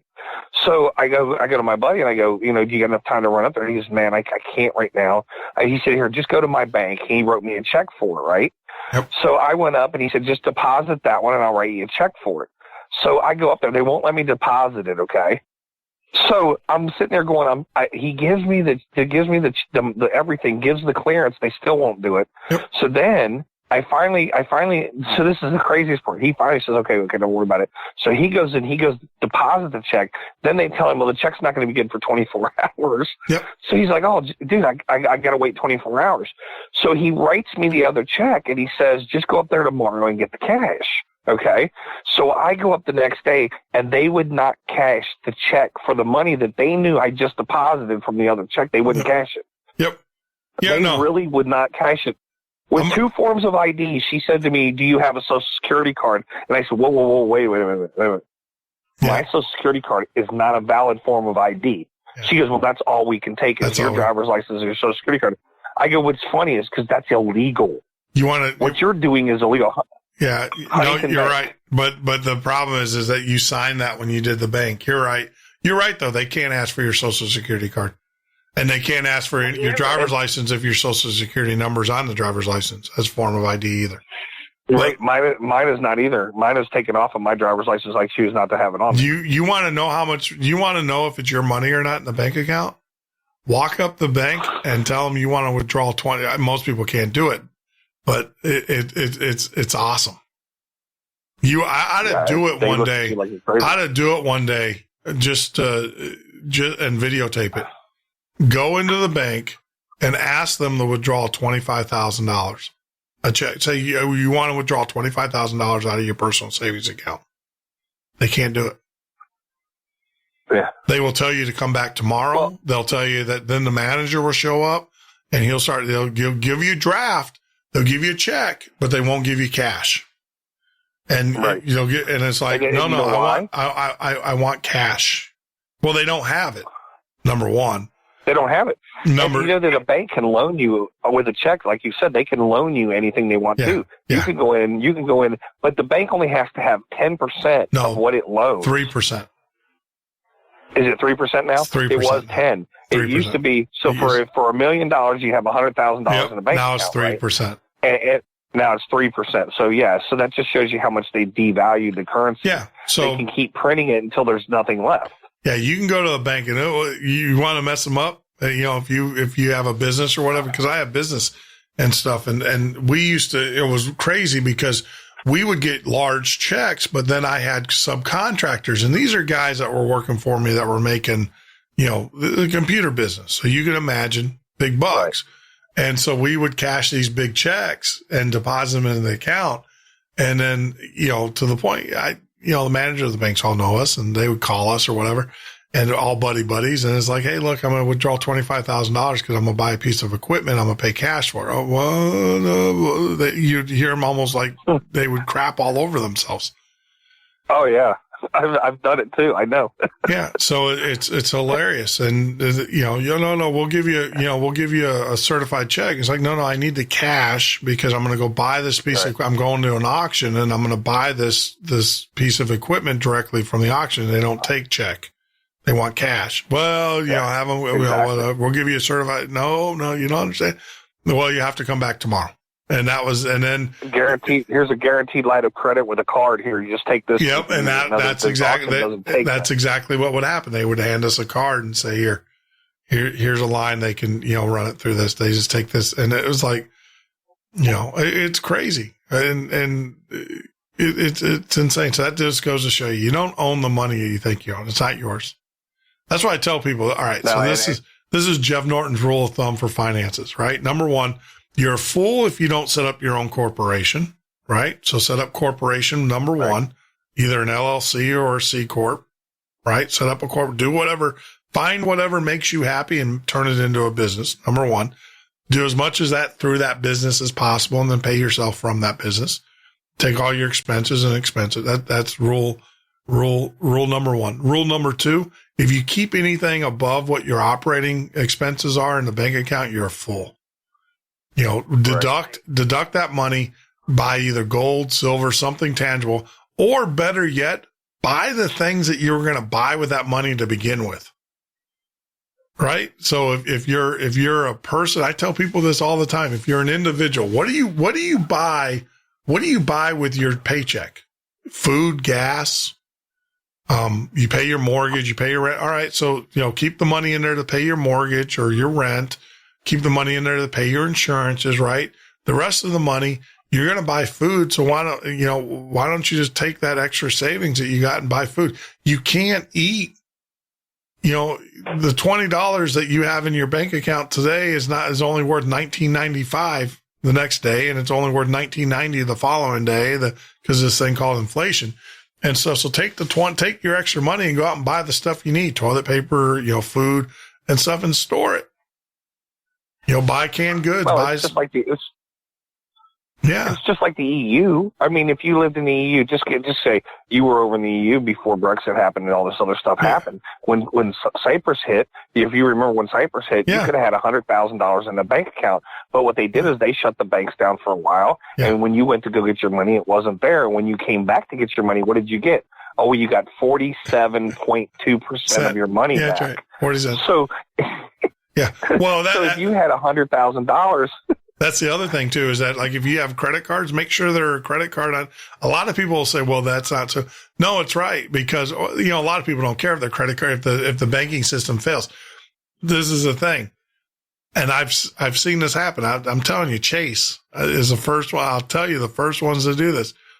If you have a Chase card and you have, a Chase banking account, you don't have to worry. Your Chase card will get paid from your banking account. They always make sure it gets paid. They always make sure the credit card gets paid from your, from your joint account and stuff. And that's if the if the sheet hits the fan, right? But like I said, don't keep money in a bank account. You're a fool. Yeah, buy the stuff buy the stuff that you're going to buy with that money anyways. And then when you got enough of that, then buy into, tangible things. Don't buy tangible, buy tangible things, buy things that you can hold in your hand. Buy, guns are great investments. Buy, gold, silver, buy, things that, because you can't right now, everybody's buying gold and silver. Where are you going to trade it in at? Right? You're going to need food, right? You're going to take that gold and silver. You think that you're going to get $1,000 if you have a gold bar at $1,000 or $1,200 an ounce is what gold's trade. I don't know. I think $1,200 an ounce. And when the shit hits the fan, you come to Jeff Norton, who has a locker full of food. You think I'm going to give you $1,200 worth of food? No. You're going to get $200 worth of food, and I'm going to take your $1,200 because that's just the way it is. So, be smart. So when I tell all my friends out there, so buy the stuff that you need now. If you're not buying Wise Foods, and by the way, we sell the Wise stuff. I think you get a pretty good discount as an affiliate, but Wise Foods, like storable foods, if you got a couple $1,000 sitting in your bank account right now, buy food. Buy your food that you're going to need for the next year. If you lose your job, you're going to be able to eat for a year. You want to hear one? When I was younger, I had really, really, really good credit. Before I got married, I had good credit, and then cancer hit my family, and my credit went from a 780 credit score, 785 credit score that I worked on my whole life to get, to 560. But because cancer bills will eat you alive just like the cancer does. Yeah. So but the funniest part about it is I can remember I was going to look at a couple of cars, and I like to buy and sell cars and do things, and I went to look at a couple of cars, and I had a $50,000 line of credit at one point with Discover. I had a $100,000 line of credit with American Express. And I can remember I kept getting these lines of credit, and because my credit was so good and I always paid my bills on time, I only had a couple of cards that I actually really took. I had a few of them that I had, but I really didn't use them, So I can remember one time I got this line of credit for $100,000, and I called them up, and they said, "Oh yeah, we're going to send you a card right now," and this and that. And the weirdest thing ever happened to me. I mean, it's one of the weirdest things. As I said to the lady, I said, "So I'm already approved. It's already done deal." She goes, "Your credit's impeccable. You pay your bills on time. We'll be sending the card to you. In fact, your account's active. I can send you the PIN number now." And I said, "Well, listen, what if I just want to make it a $20,000 line of credit instead of $100,000? And you would have thought, Jeff, I swear to you would have thought that I had just killed the Pope or something. No, they don't want. They want you to be over. They want. Yeah, they. First rule of thumb when you're investing. She freaked out. Yeah. She freaked out on the phone and said, "Well, we can't devalue your line of credit down to $20,000." Yeah. And then she said, "Well, why would you do that?" I said, "Because I don't need a $100,000 line of credit." She said, "Well, I guess then we just won't give it to you." And it was literally like I had reversed the entire tables on them and said something. Yeah, they know what they know. So bizarre. Yeah, no, they know. I mean, they know if they gave you $100,000, you'd be in a $100,000 debt within the first year or whatever. They know that, and yeah, they look. They're a lot smarter than your average cookie. Hey, guys and gals, I just want to say we need to wrap this up. I know we got another 30 minutes and stuff, but I actually have to get up. I didn't expect to do a show tonight. And, so I was going to, cut it short anyways.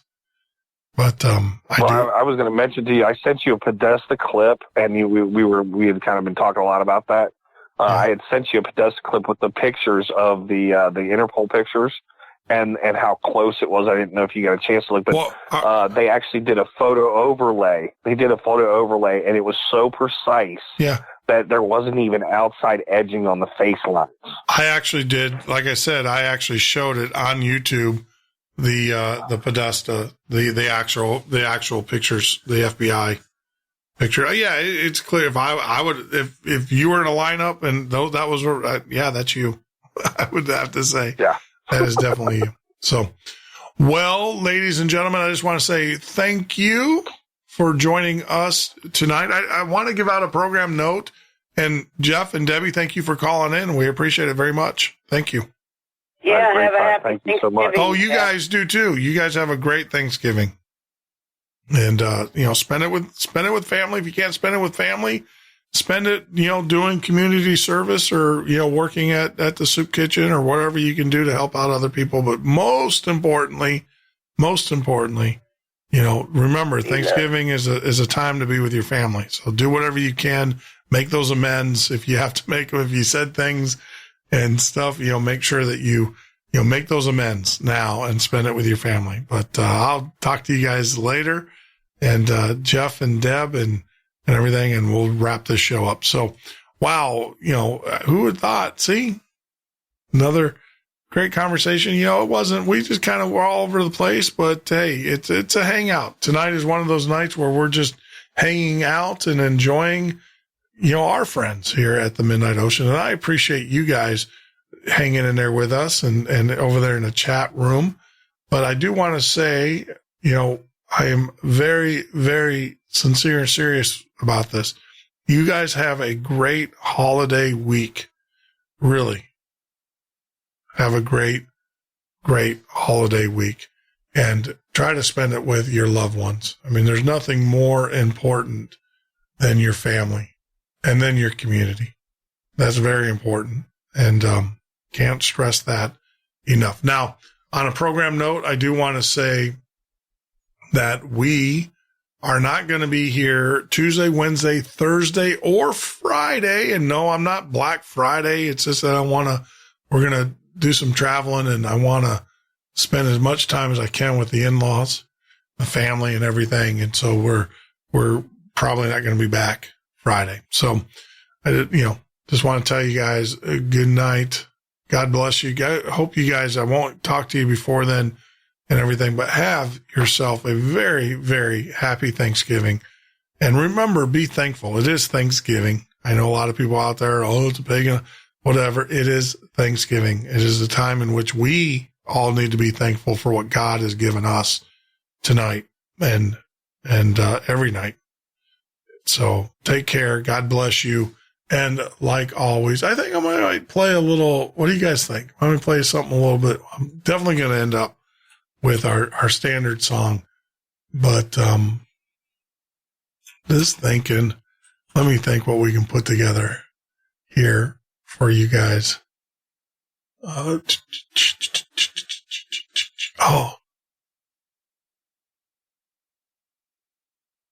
Here we go. Ed Roman, and we'll wrap it up. So be well, be safe. More importantly, just make sure you be loved.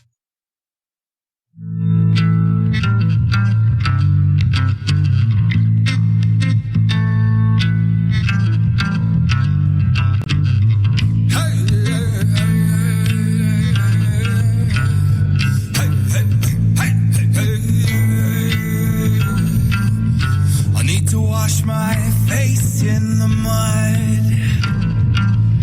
I need to feel the open rain, and I need to taste my blood. Yes, I know that it might sound strange, but everything that's ticking, everything that's beating makes us go insane. And I got nothing more to say, nothing more to say. You know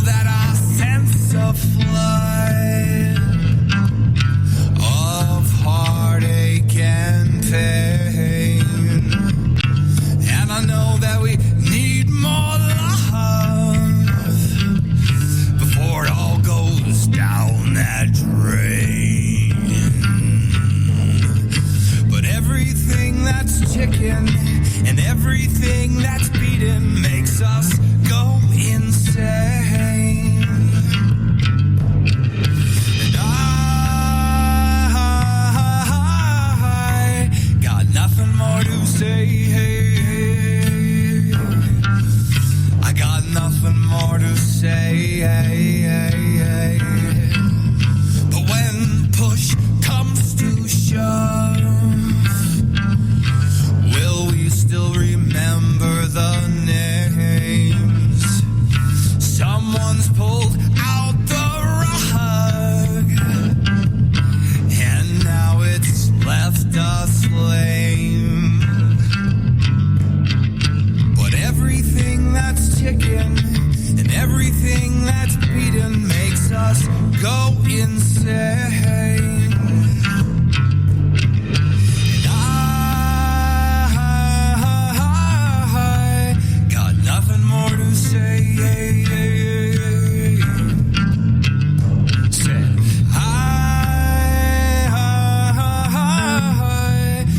Nothing more to say.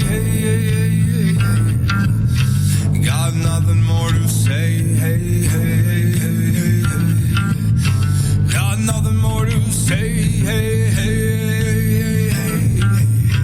Got nothing more to say. I'm tired of saying hey, hey, hey. Just tired of saying, just tired.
Of an inch.